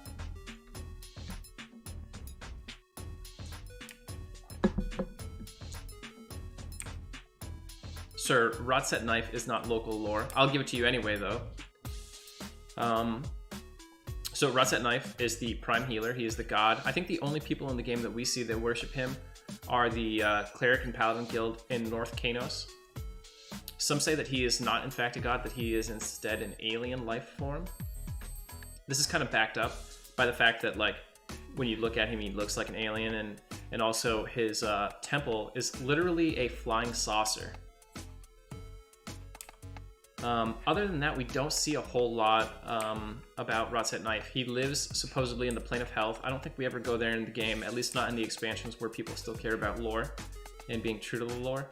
However, Rodset Knife technically is the first god to appear in Everquest.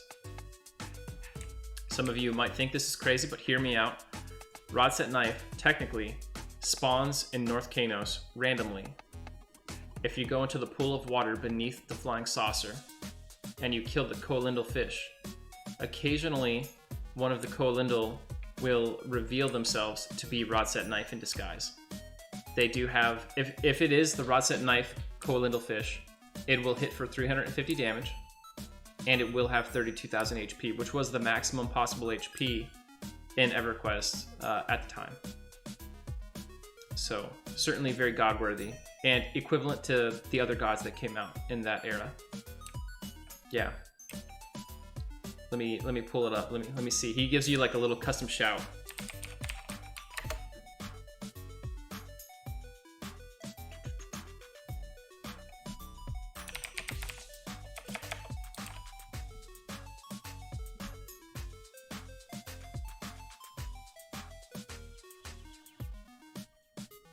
I've seen it before. I have a screenshot somewhere around here that I can show you. Koalindal.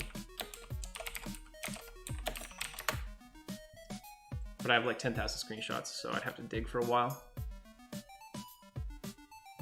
Okay, when you aggro him, if it's the god version, he says, "Foolish mortal, you've disturbed the prime healer as he swims in the guise of his creatures.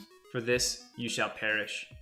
And if you do happen to kill him, your faction with Rodset Knife gets adjusted by negative 2,000. So quite the drop. Oh, a lesser mummy? Dude, not in my radius. Get back here.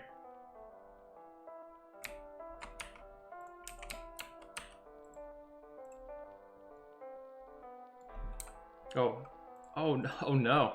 I didn't have my shield on. And I don't have a magic weapon, so I actually can't hurt him any other way than with my magical nukes. Let's do this. I always thought it was knife. I don't know the exact pronunciation because we like never, I don't think we ever actually hear the dialogue, and I never asked any of the devs how it's pronounced. I call it knife. But I wouldn't say you're wrong if you say neef.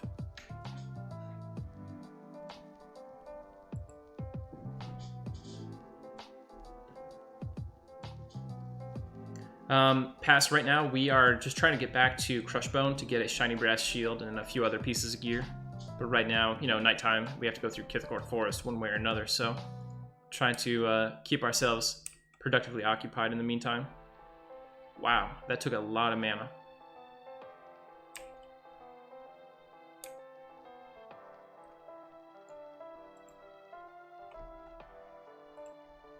Boom.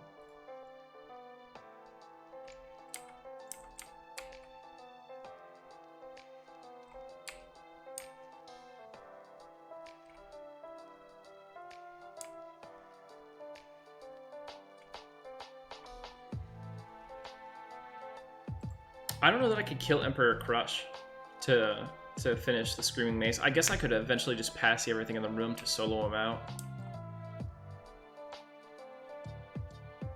Slay any undead in my radius. Well, that's the Paladin thing to do, right?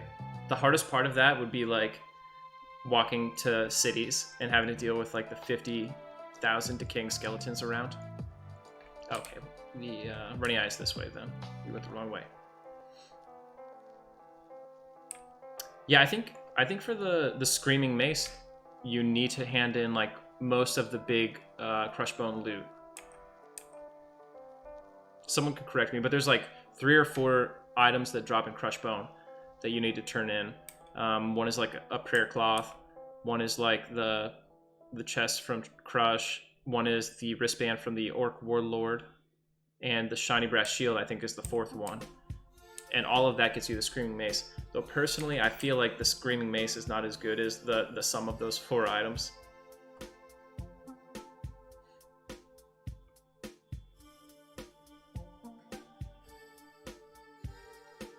Nice pass one. That's awesome. Did you enjoy doing those quests?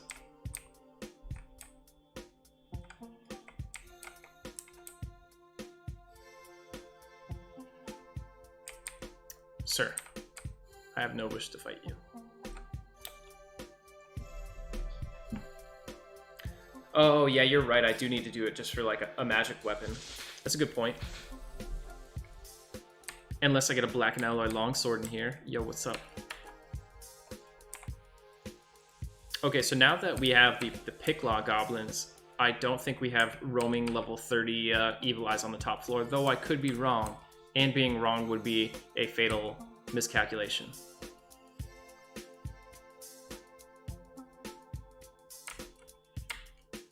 Hey, I love to hear that. Fire it up. Join the EQ community. Why do I prefer P99 to the live version? Honestly, I don't know that I do. They're both good in their own ways. I play both as much as I can. P99 is much truer to classic, and as I'm here dude, how is this guy taking so many hits? As I'm here mostly at, for nostalgia reasons, P99 hits that nostalgia vibe a little bit more. P99 is much more difficult. So I like that too, because we're kind of doing like a challenge run. Live is a little bit easier, especially TLP live.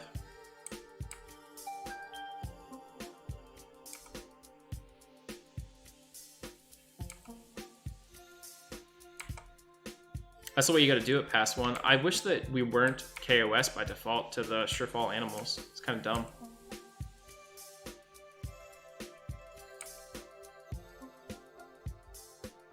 Yeah, what is going on?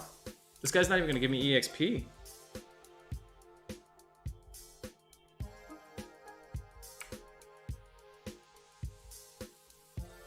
Are they healing him through the floor?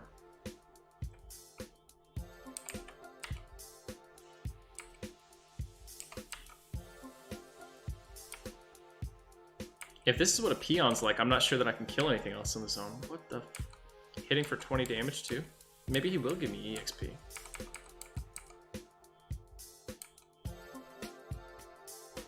Somebody put a funky tunic on this dude or something.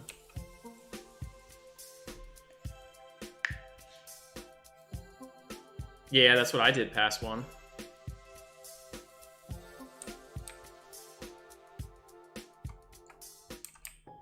Not another one.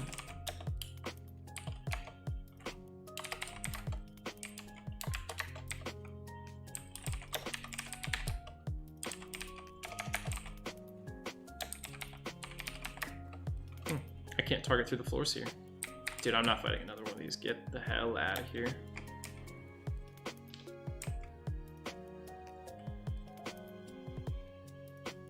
I really like the zone emotes they have in Runny Eye.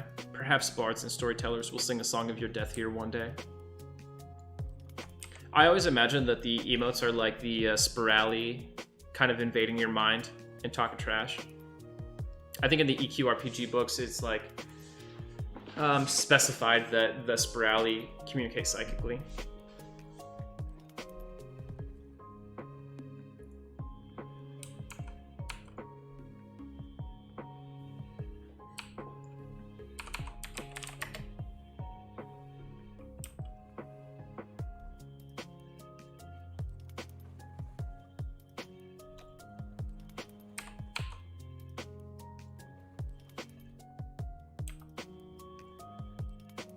Hey, Leafy.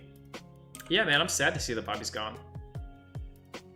Actually, the reason I chose Monday and Friday as my 2 stream days was because those were the 2 days that Bobby did not stream. Vaultboy Anthony with the specific lore requests for a different game. Okay. Ornstein and Smo.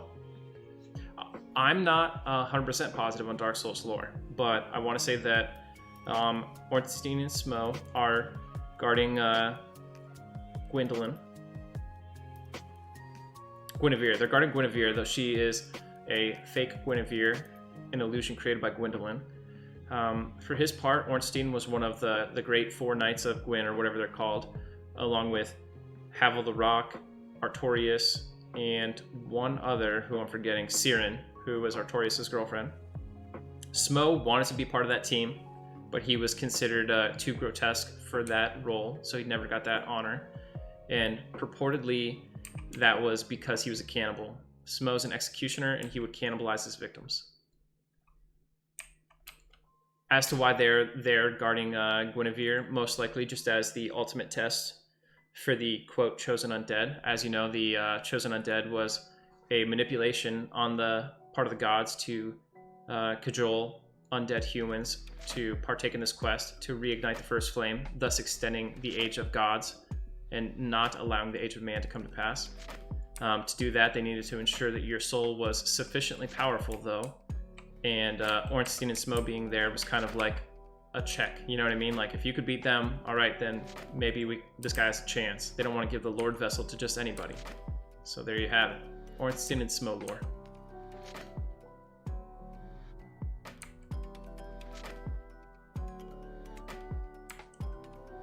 All right. Hope you enjoyed it, Vault Boy. I looked forward to playing some more Dark Souls with you. Where's BB Impulse? I'm not sure. Are you talking about Butcher Block? Or are you talking about Blackburrow? We finished Blackburrow, and we are on the way back to Crushbone now. We're kind of dilly-dallying a bit because it's nighttime. Kith Court is a bit dangerous. Oh, Bobby Bick. Gotcha. There's too many BB acronyms in my life. Oh, I don't have mana to deal with that. Bobby just kind of out of the blue said that he was done streaming, for now at least. And that's all we know. He's still active on Discord and stuff, so, you know, he's not dead or anything, but he just gave up on the Twitch life. If I had to guess, I would assume he was burnt out on EQ. And maybe he didn't really find another game that necessarily caught his interest, or, you know, it could just get pretty taxing streaming as much as he did. He did like full-time streaming every day almost. So that could be why. It could burn you out.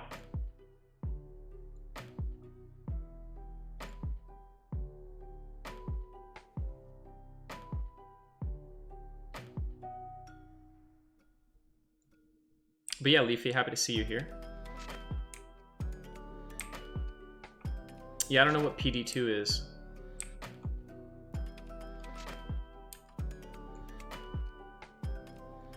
I know Demon Souls is coming out on November 12th. I'm hyped for that.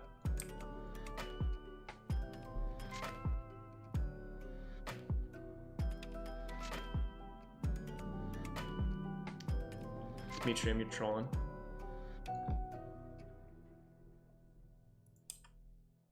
In my head, I entertained that for like 30 seconds before I was like, nah, it's too ridiculous.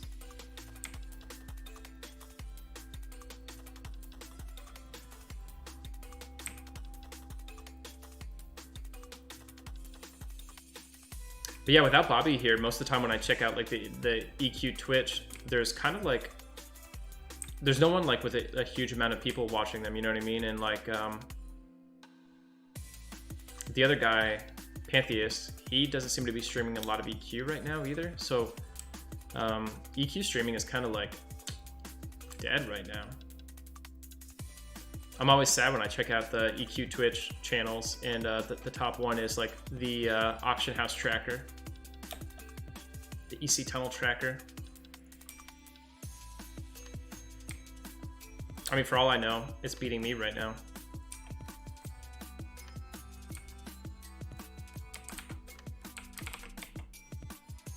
Okay, it's not, but it is the second place Twitch stream right now. It sucks because there's pretty entertaining Twitch streamers that just for whatever reason don't get a lot of views. I have no idea, you know, what makes someone choose one stream over another, so. Yeah, this is pretty good. It's pretty good. I don't, you know, I don't stream enough, I don't think, to like amass a big following of people who like regularly watch me, but I'm pretty happy with this. And of course, my content, especially right now, is certainly not the most entertaining content ever. Right. Well, you know, Bobby has a huge benefit in that he's super likable and very entertaining. Like, it's just fun watching Bobby stream. I always loved it. He's also not on like bad terms with anybody, so pretty much anybody can watch him. You know, the Everquest community at the high end is kind of divided into a bunch of factions, and there's a lot of people who like don't like each other, that kind of stuff.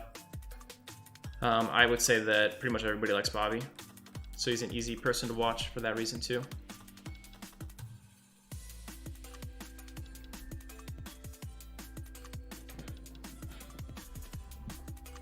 Yeah, I definitely feel you on that. Not, I think it gets hard for some folks because like there are people who like, you know, they're just starting out, they don't really have anyone watching them, and you're just there like, do you entertain the 0 viewer count or you know what? Animu, it is possible to make a character. It is not possible to PvP kill me. There's a book you get on character creation called The Tome of Order in Discord, and you can turn that in and flag your character for PvP, but you can only fight other people who are flagged for PvP, which I am not. There is a P99 PvP server, however, where everyone is automatically flagged for PvP and can't turn it off. It was really popular when it launched, and then it became not popular. Part of that I would say is the community, but a big part of that I would think is actually like dev mismanagement, or maybe it would be more proper to say GM mismanagement. I feel like Red 99 didn't get a fair shake because of some stuff that happened early on, drama-wise. Yeah, you could train me. I got trained 1 or 2 times on the Air Dune run. There's a good clip. If you look at one of my top clips is me getting trained in Unrest. And I just like survive, kill a few of the mobs in the train, and then zone out.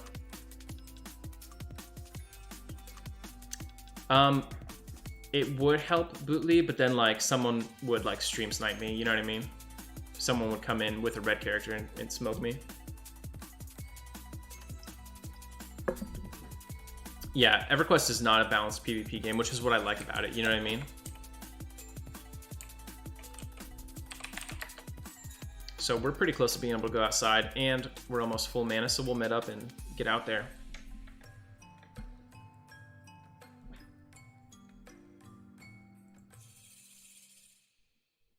Yeah, not if someone buffs me, I remove the buffs. I've been thinking about not doing that because like so I was inspired to do this because Echolocation was doing it, and in his run, if someone buffed him, he was just like, cool, he kept the buffs. Now his also wasn't like a permadeath run, but when I did mine on TLP, I made it like basically as strict as we possibly could, I think. And I don't know, once you go strict, it's like hard to walk it back.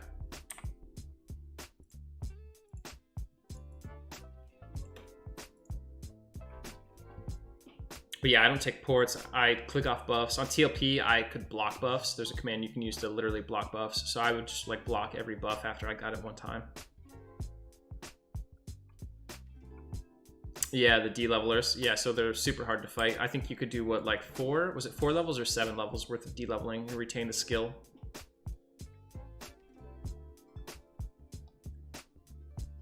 You could level all the way up to like 46, go to the plains, get stacked out in gear, and then D-level. Everybody probably remembers, like if you played on a PvP server, there's almost 100% chance you encountered some uber twink rogue and like Crushbone, you know what I mean? That would just crush everybody. They have like some dagger from Seb and a funky tunic and all the other gear, and you could like never even touch them. Like the whole zone could team up and they wouldn't be able to kill them unless there were like some other twinks and stuff too.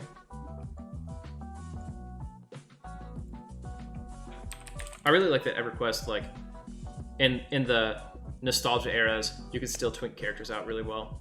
A lot of MMOs, you can't do that.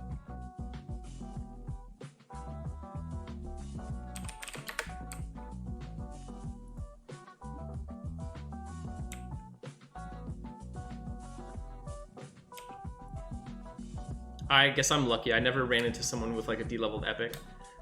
I think that's more like a P99 thing that happened. Where people got twinked out with epics. I know they made it so you can't do that anymore. Armor, where's an armor shop? These guys will actually sell some small armor I can use.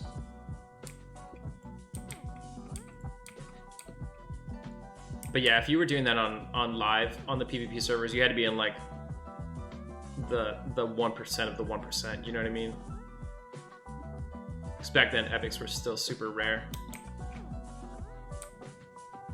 Though the rogue epic was pretty much free.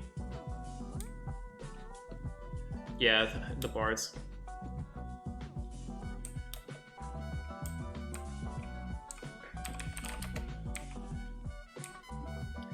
So I never got to do high-end PvP. I did like 1 through 30 PvP back in the day on real PvP servers, and it would be really interesting to go back and and see what it was like to do raid content then, you know, when you could actually like basically be like Dragon Defender, you know what I mean? That would have been cool. And I know pretty much on every server where there was like a divide between like races or deities or anything, it was always like the evil team was super powerful. So naturally I would go good team. Go good guys.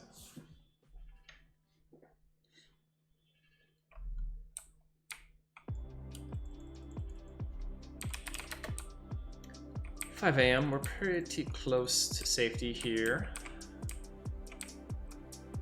Man, it's gonna feel bad to die to some undead mob at 6 a.m. in Kith, right?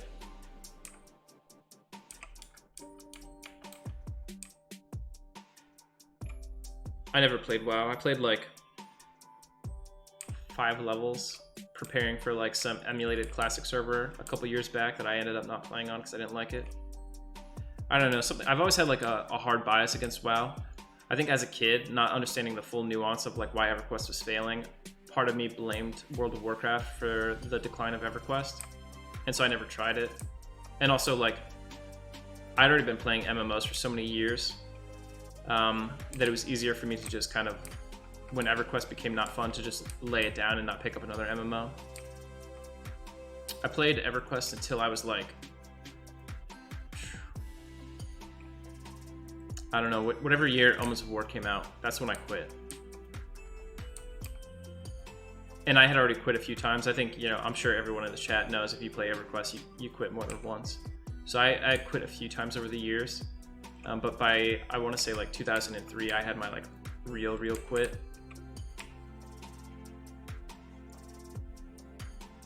And the next time I played an MMO, I was like 16 years old. I guess that, with no context, that doesn't mean anything to you guys. It was many years before I played another MMO.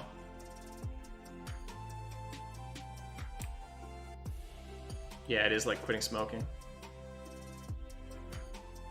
Okay, yeah, so I didn't have any, I only had like one real life friend who played EverQuest.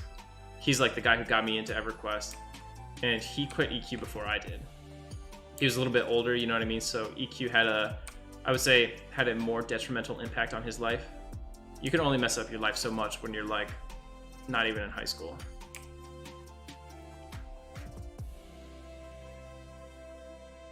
But he was at that stage in his life where he was like dropping out of college and not showing up to work on time and stuff because he wanted to play EQ.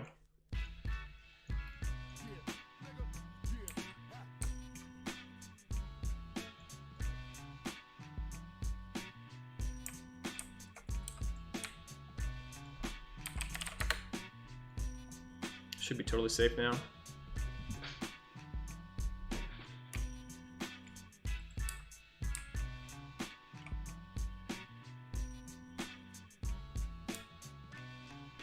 You know, Jello, that's the reason I quit Daok, because I played Daok back in the day, and like, even though I really liked it, and the RVR combat was super fun in Daok, and a lot of it was really cool looking to me. Like, I loved that Daok had like capes and stuff.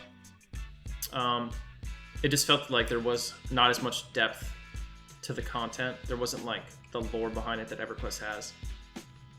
As a kid, I used to sit there and read my Prima guide for the Kunark that many of you guys no doubt had. And I would just get like so immersed in like the description of the gods and everything like that, and looking at the pictures and how cool it was. And like there was nothing like that for Daok. I've said it on stream a bunch of times, but I played Daok for like a year, maybe more, on and off. And I played it recently again on an emulator server for Classic, and I can't name a single, not even one Daok NPC. But I could name hundreds, maybe thousands of EverQuest NPCs. Also, like, I don't think I could name one Daok zone. Maybe, no, I could name 2 Daok zones. Darkness Falls, the PvP dungeon that you could get access to if your realm was good at PvP, and Thidronki, the first PvP area. Those are the only 2 that I remember. I don't remember any NPC names, any city names. It was all like gobbledygook, you know what I mean? It was like, oh, you're in Castershire or something. I don't know. It just felt like very empty. But like Freeport, Kanos, Kelethin, those all stand out in my mind for some reason. There's something just like a little bit deeper there in the EQ content. The world was built. I feel like EQ was built with like passion and love, you know what I mean? Like people really cared about the content they were building.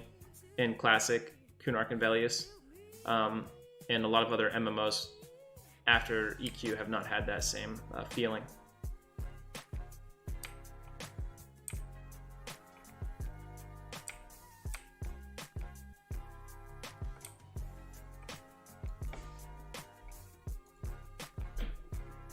Sorry about the big EQ WoW MMO rant.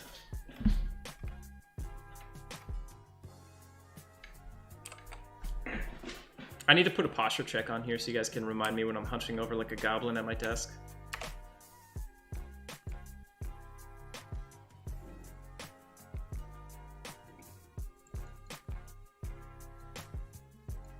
Dang, look at all these Kodiaks. Look at all those chickens.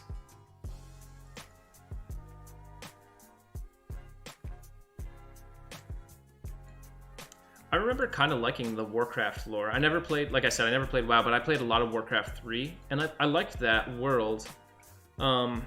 Especially like the stuff that I think became the Wrath of the Lich King expansion in WoW. Like, what is his name? Arthas. Like his journey from good guy to bad guy. That was my first time as a kid experiencing that kind of that central plot that you see in a lot of fantasy stories where the Paladin becomes so lawful. He becomes like more lawful, less good, and it becomes like a evil thing. And I thought that was a really cool gameplay loop, plot loop that you go through in Warcraft 3 for that.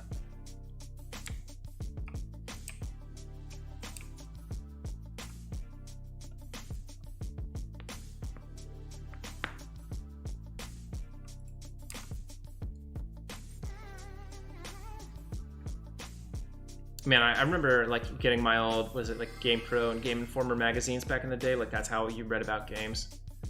And reading about Warcraft 3 for the first time. And, you know, you just had the pictures and the article and the rest you had to imagine.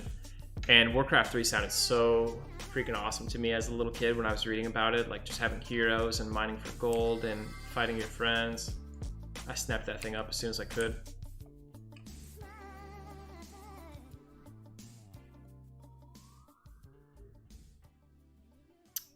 Yeah, Tenebrous, that's exactly how I would sum it up. One of them was trying to be like a great video game, and the other thing was trying to be more than a game.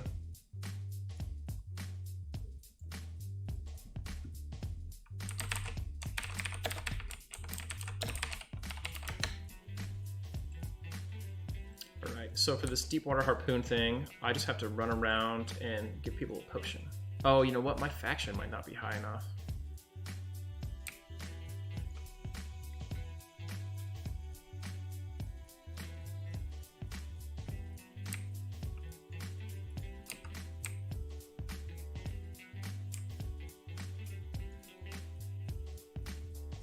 We'll see.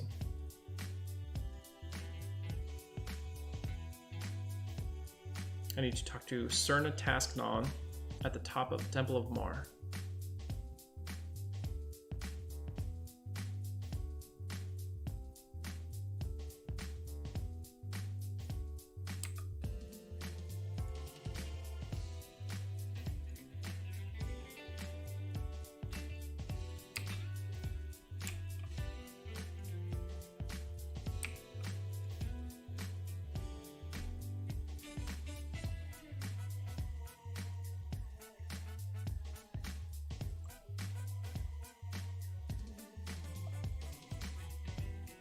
Yeah, I like this. You know, I know we were talking about the art style a little bit earlier, Animu.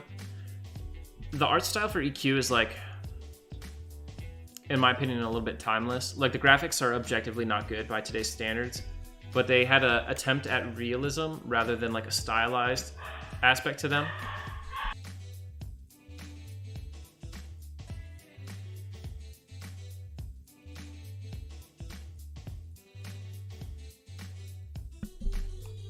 Sorry, I had to mute for a second. But like, I think the attempt at realism has made them like age a little bit better. You know what I mean? That's the only way I can describe it. Someone in chat can probably say it better than I can. But like, the graphics are bad, but they're not cartoony, if that makes sense. Darkwing 602, thank you for the follow. Hope you're enjoying it. Yeah, actually, I'm interested to hear about that too. Let me know how it runs on a Chromebook, because I have an old piece of crap Chromebook that I kind of like stored in a closet somewhere, and it would be cool to get EQ running on that if it runs well. Oh yeah, there's all kinds of hidden stuff, Animu.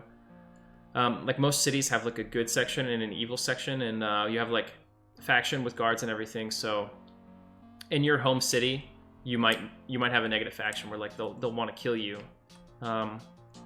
Like if you're a Shadow Knight and you play in like one of the human cities, you might be KOS to your own city guards. So you've got to like use secret entrances in the back of bars or fake walls in the city exterior to navigate through the sewers to go to places you need to get to.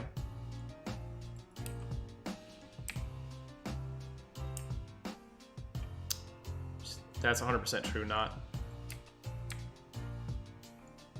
It is a blast, Anime, it's a blast. Yeah, Project N will be great if it comes out. A lot of work, though. It's a lot of work.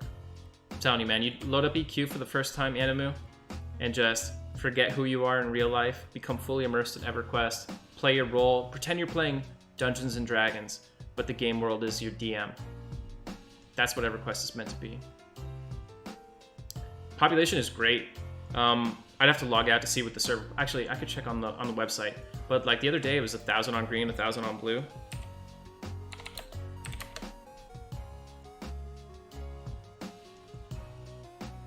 Project 1999. All right now green has 834 players, blue has 637 players, and red has 63 players, for a total population of 1,534. And this is probably not like peak prime time yet. Maybe like 1 or 2 hours we'll get like peak numbers. I could do a who all total, but I think it would be cut off unless it'll deliver just like an exact number to me. I don't know how to say your name, MCXX, but if you spell it out for me phonetically, I'll use it correctly. That said, I do not allow myself to group. 100% solo. Can't port, can't get buffs. If I die, it's game over. I don't trade with players. Oof, I'm dubious with these guys. They just barely don't want to kill me.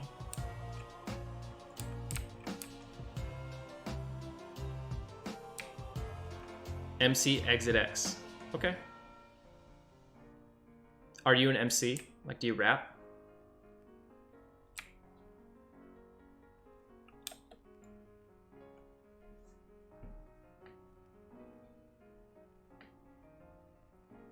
It might be. So P99 has P99 has a better Who system than Live does.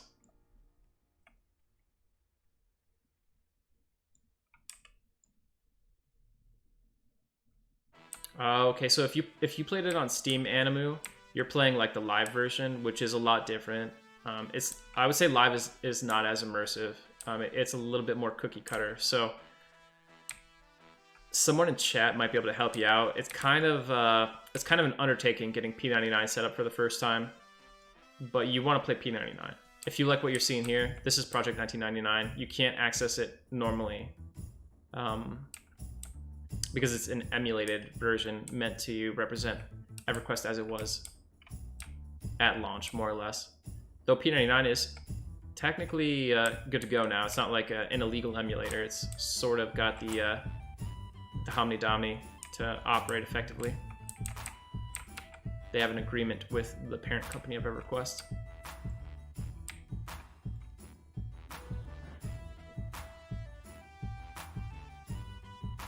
Yeah, Vertigo, I like the game music, but like there are a lot of points in EverQuest where like the game music kind of like cuts out very suddenly. And for that reason, I tend to just put some kind of background music on. Yeah, blue's really big now. I fell behind on chat a little bit there, guys. Sorry about that. So MC Exit, I am going to do level 35 plus. I mean, I'm going to focus on undead at those levels. I'll probably be in lower Guck. This is actually my second Paladin run. My first one, I got to level 42 or 43. You can see the end of my Paladin run if you type !RIP, I think you'll be able to see the final moments of my first Paladin. I died like around Safe Hall, like I was pulling through Ham Lord area in Lower Guck. So we ran it risky right to the end.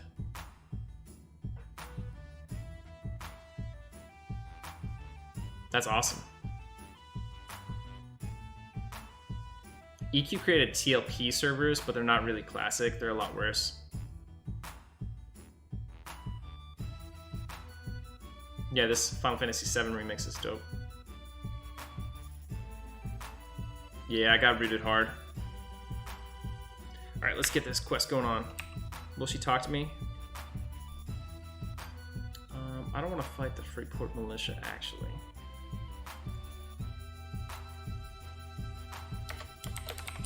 I will assist the Temple of Mar in some clerical duties. Alright. There are 8 centuries of passion. The potion of Mar energizes the soldiers of Mar. Let each of them take a drink from this elixir. When you are done, you may return the empty bottle to me in exchange for a full potion of Mar. Excellent. So now we need to find these sentries. And I think we were supposed to do it in alphabetical order. That fall might kill me.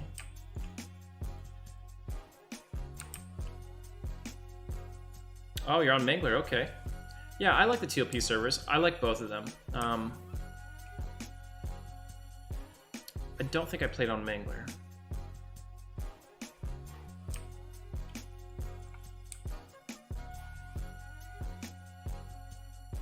Alright, Sentry Antlin right here.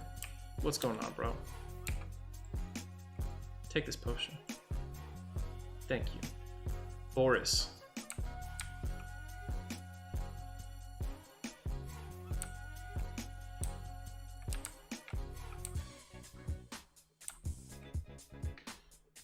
You know what? I really like the later expansions too. At a certain point, I stopped liking them. It's hard to put my finger on exactly where that is. But yeah, I mean, like, I like a little bit of both. You know what I mean? I think the classic eras are always going to be like my true love. But I also really enjoy TLP, and you know what? My favorite expansion, point blank, is Luckland. So that's never going to be on P99. Then I really love Gates of Discord. I really love Depths of Dark Hollow. So yeah, there's definitely a lot there. All right, we got Boris. Next up is Gallius.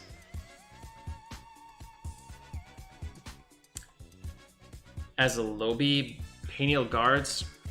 I didn't do Penial Guards on green. I don't think you can do them as a Lobby either.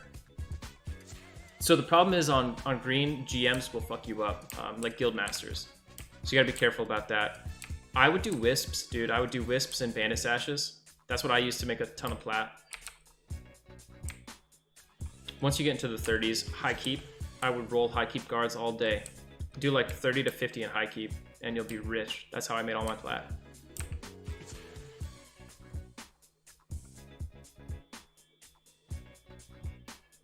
Yeah, it is a basic game. Everquest is kind of like a chat simulator in some regards, but something about it just pulls you in. I don't know what it is, you know what I mean? Oh, Jaspers, your first TLP was Finny. You joined in the golden era of TLPs now, pretty much. Before Finny, it was a dog-eat-dog world out there. There was no Agents of Change. There were no instancing, so if you weren't the top guild, you were not raiding. Yeah, Prophecy of Ro Nitsud. You know, it's where I quit on Cello too, POR. I did like the server first stuff in POR, and then I was like, yeah, I'm done.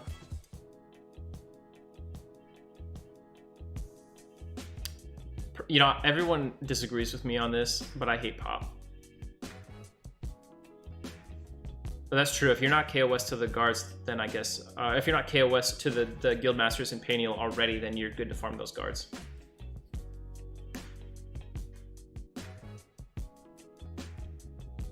Yeah, Fippy and Vulak, you played during like the headbanging days, MC.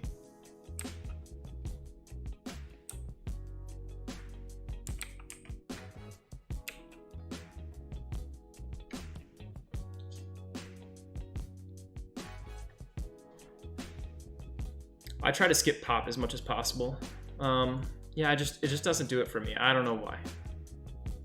I don't know why. It's not my thing. Janelle. All right. Ooh.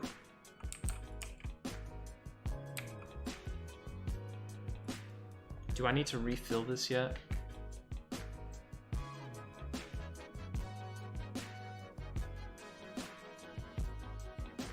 No. Okay. Good, good. Megan.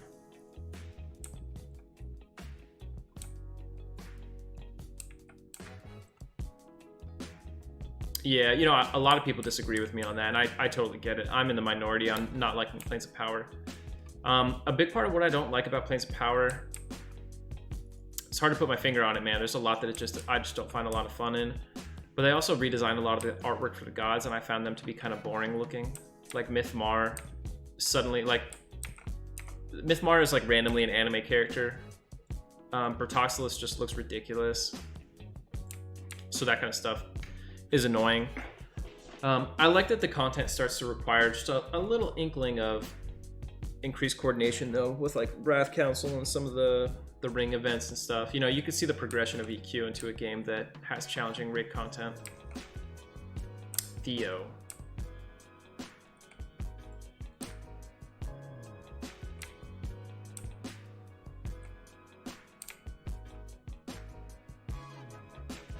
You know what I love, though? Man, I love some Gates of Discord. I love sitting in Quivik, farming goats all day, fighting over goats. I love going to Texvu, fighting over a cracked beast matriarch and stuff like that. That's some good content right there. Last of Potion of Mar. Okay, so this one is going to go to Warren.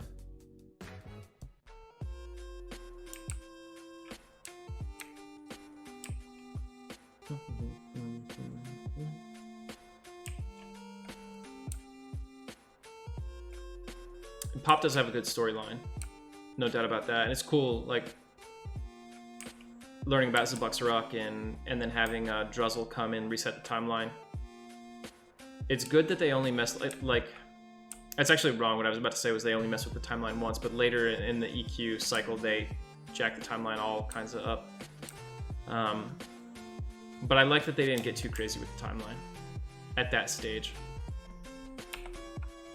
At a certain point, I start to consider EQ lore like almost like fan fiction.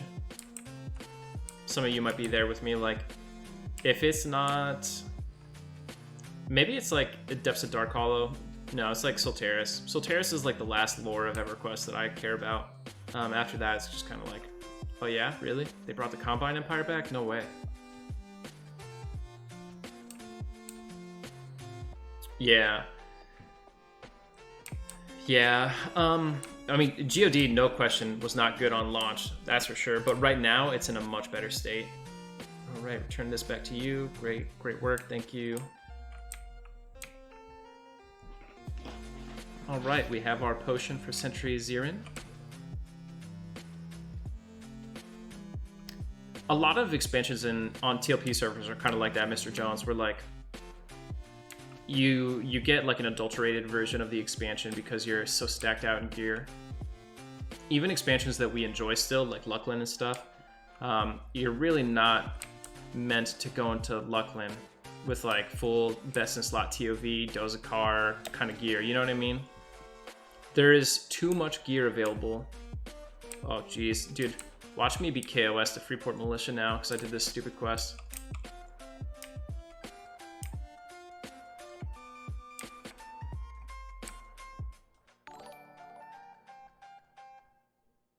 Yeah, that's a good way. Just don't look at the lore holistically.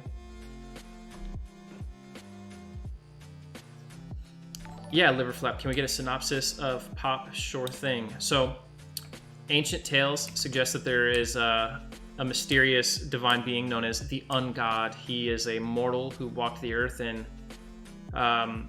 he's like a Prometheus figure. He brought enlightenment to the mortals, so to speak. But he knows some particular secrets about the universe, and he went missing. No one knows where he went. Legends say that there is a secret city dedicated to his worship somewhere in the world of Norath. Previously, no one knew where it was. Spoiler alert, that city is the Plane of Knowledge. New Tannin, as we have come to call it.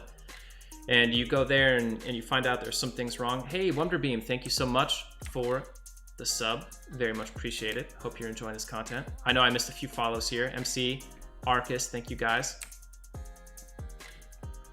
So anyway, the people of New Tannin are trying to get you more or less to rescue Zabuxaruk. He went missing, right? Where did he go? Well, turns out he's in prison in the Plane of Time. But you have to go through a whole bunch of stuff to find that, and to get access to the Plane of Time, you've got to get all these essences and eventually defeat the 4 elemental gods, including the Wrath Council, which is the same Wrath Council that defeated the army of Ralos Zek way back in the day. You get all the way through Plane of Time, you defeat all the forces of the gods, including their armies, which is why they have like 10,000 ads in front of them in like phase 4. Please don't be, okay, not KOS. And eventually you fight Quarm, which is the combination of the 4 elemental gods. They merged in one last ditch effort to stop you. If you defeat them again, you find the egg that Zabuxaruk is trapped in and you free him. And just as he is about to tell you about what needs to be done, Druzzle Rogue comes in and says she has to stop you. She has to reset the timeline because what you are doing would be too destructive, you know what I mean? So she resets the timeline. Where am I going? Actually, I need to take the boat out of here. So she resets the timeline, and he goes back into prison, and then the next week you do it again, and you get better loot. That's pretty much the Planes of Power. Now, I think, could be wrong here, I think what he's trying to warn you about is the coming of the Discordians, which happens promptly with Gates of Discord. Somehow or another, he knows.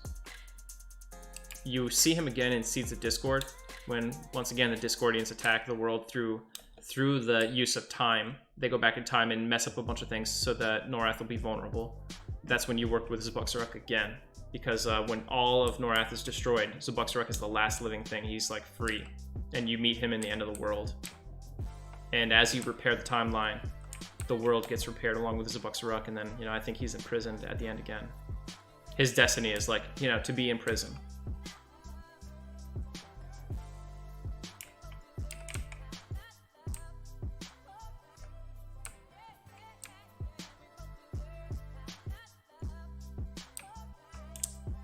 I missed a lot of chat here, but we're gonna get to the docks soon, and then I'll be able to catch up.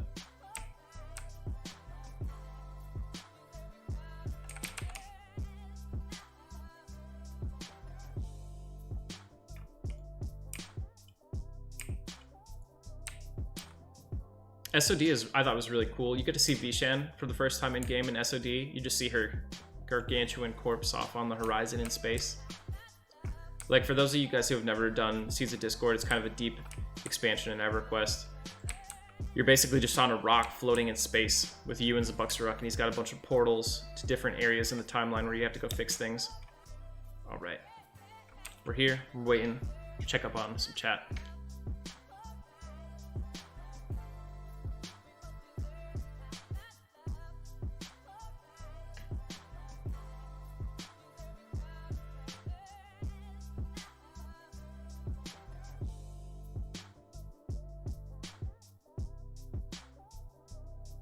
I really like the Discordian lore for Gates and Omens. I wish they didn't expand it further, because I like the idea that Madamaram was the head of all of Discord, that he wasn't just like one dude in like an endless army.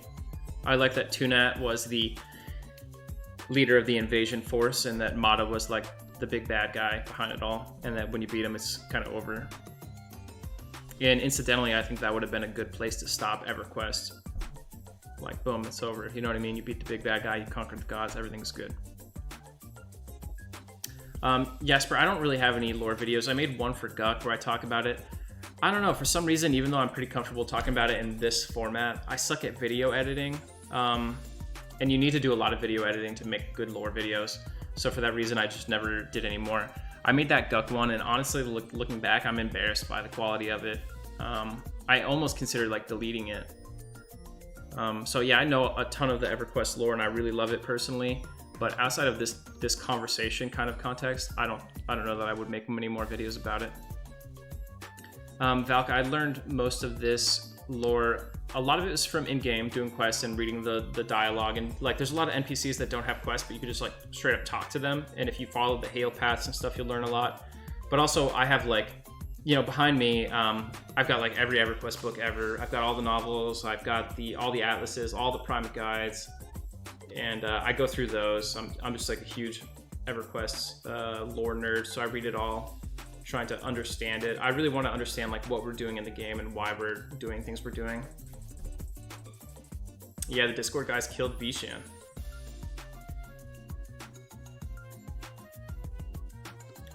Cash override. Hey, what's going on, dude?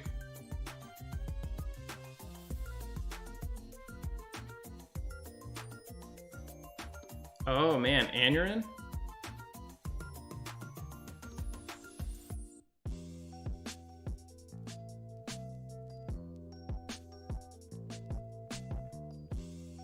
All right, Gelid. So check this out, the Freeport Militia. This is actually a good story. So, yeah, I know Anurin. If you tell him you're watching my stream, I don't know how he feels about me these days. Anurin probably scowls at me, ready to attack in EQ terms. You know, that's from old days when I was responsible for leading groups of people that I had to look out for in a more aggressive manner, if you know what I'm talking about. Freeport Militia lore. Boom, let's check this out. So, Sir Lucan de Leer leads the Freeport Militia. He's basically Anakin Skywalker. He was supposed to be, so he was like an orphan that they found, right? The leader of the Paladins Guild found him and took him in. He was too old to be trained as a Paladin, but they brought him in anyway because it was the right thing to do, and they trained him as a Paladin. He had anger issues growing up, but he was super good. He was very promising and a powerful combatant, and he was a good guy. You know, he was a legit good guy for a long time. Eventually, the Paladins in Freeport have to go on a quest. They go on a crusade into Fadewar to defeat some great evil in Fadewar. It's never really revealed what that evil is. But they go through the Ocean of Tears, killing a bunch of undead, and they go to Fadewar and they defeat some great undead there, but it takes a long time. And it doesn't necessarily end really well for them. They come back a weaker force. While they're gone, they leave Sir Lucan and one other sentry in charge, back in Freeport.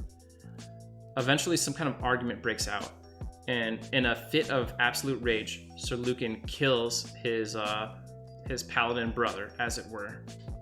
And at that point, he has basically embraced the hatred within him, and it's all downhill from there. Realizing what he's done is going to get him kicked out of the order, and fearing his loss of station and power, he builds up the Freeport Militia. In the absence of the Knights of Truth, who used to be the city guard for all of Freeport, he builds up the Freeport Militia. And by the time the Knights of Truth return from the crusade, they come back just in time to, you know, find this relatively hostile group of guards here under the control of who used to be their ally, but is now working with the rogues and eventually with the necromancers and stuff, Sir Lucan de Leer. So that's what's up with the Freeport Militia. They're not in open warfare, but they're close. Yeah, this is all indicated in game, and you'll see it primarily if you do like the Paladin epic. You know, that's why you have to kill Sir Lucan to get the Soul Fire, or not the Soul Fire, you know, the Fiery Avenger and stuff. Oh, actually, it might be the Soul Fire.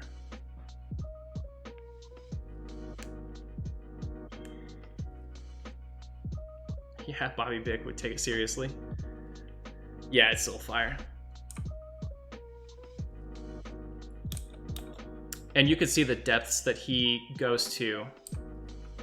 When you kill him, he respawns as a skeleton, as an undead. So, you know, there's a lot of unholy magic going on there.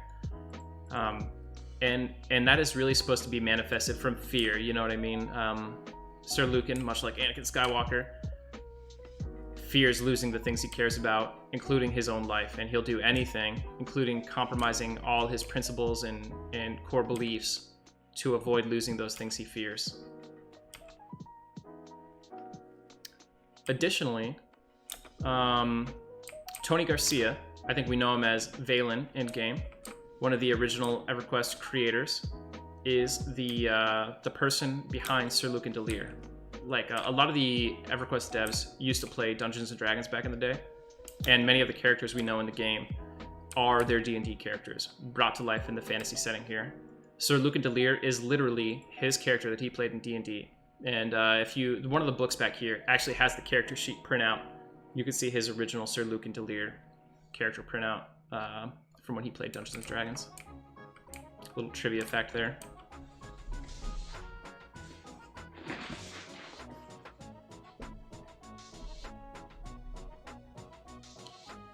I'm surprised that big guilds are keeping Lucan locked down still on green, given that you can't recharge soul fires anymore. And actually, they come with no charges if you're not a paladin.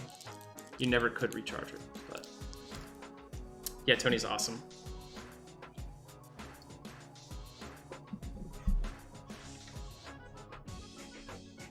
All right, here's our boat.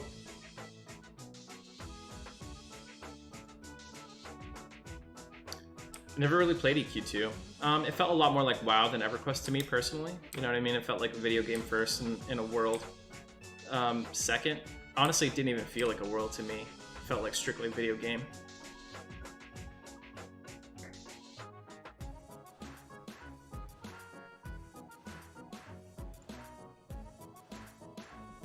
That is a nice nod, MC. Another thing is like all those characters that you see on like the classic and Kunark box arts, they all actually have names. Like those people in the background, they're all named characters. I forget their names, but you can look them up. One of my buddies knows them all. He has like concept art for a lot of those little characters, and it comes with the names on them. Well, glad you're back with us, Maze. Welcome back to the world of the living.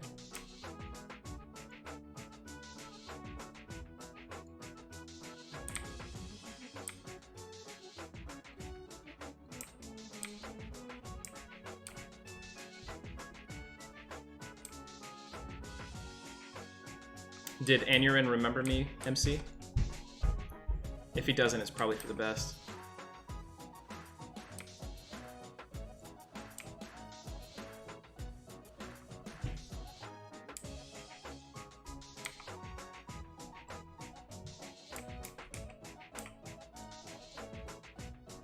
He would know me as the creator of Faceless.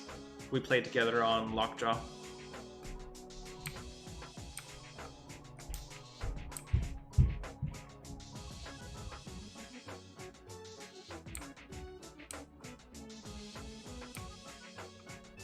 Alright folks, we are getting near that time though, so we're going to start wrapping up the stream. It's been a good 2.5 hours. I look forward to some more content next week. We do these every Monday and every Friday at 5 p.m. Eastern.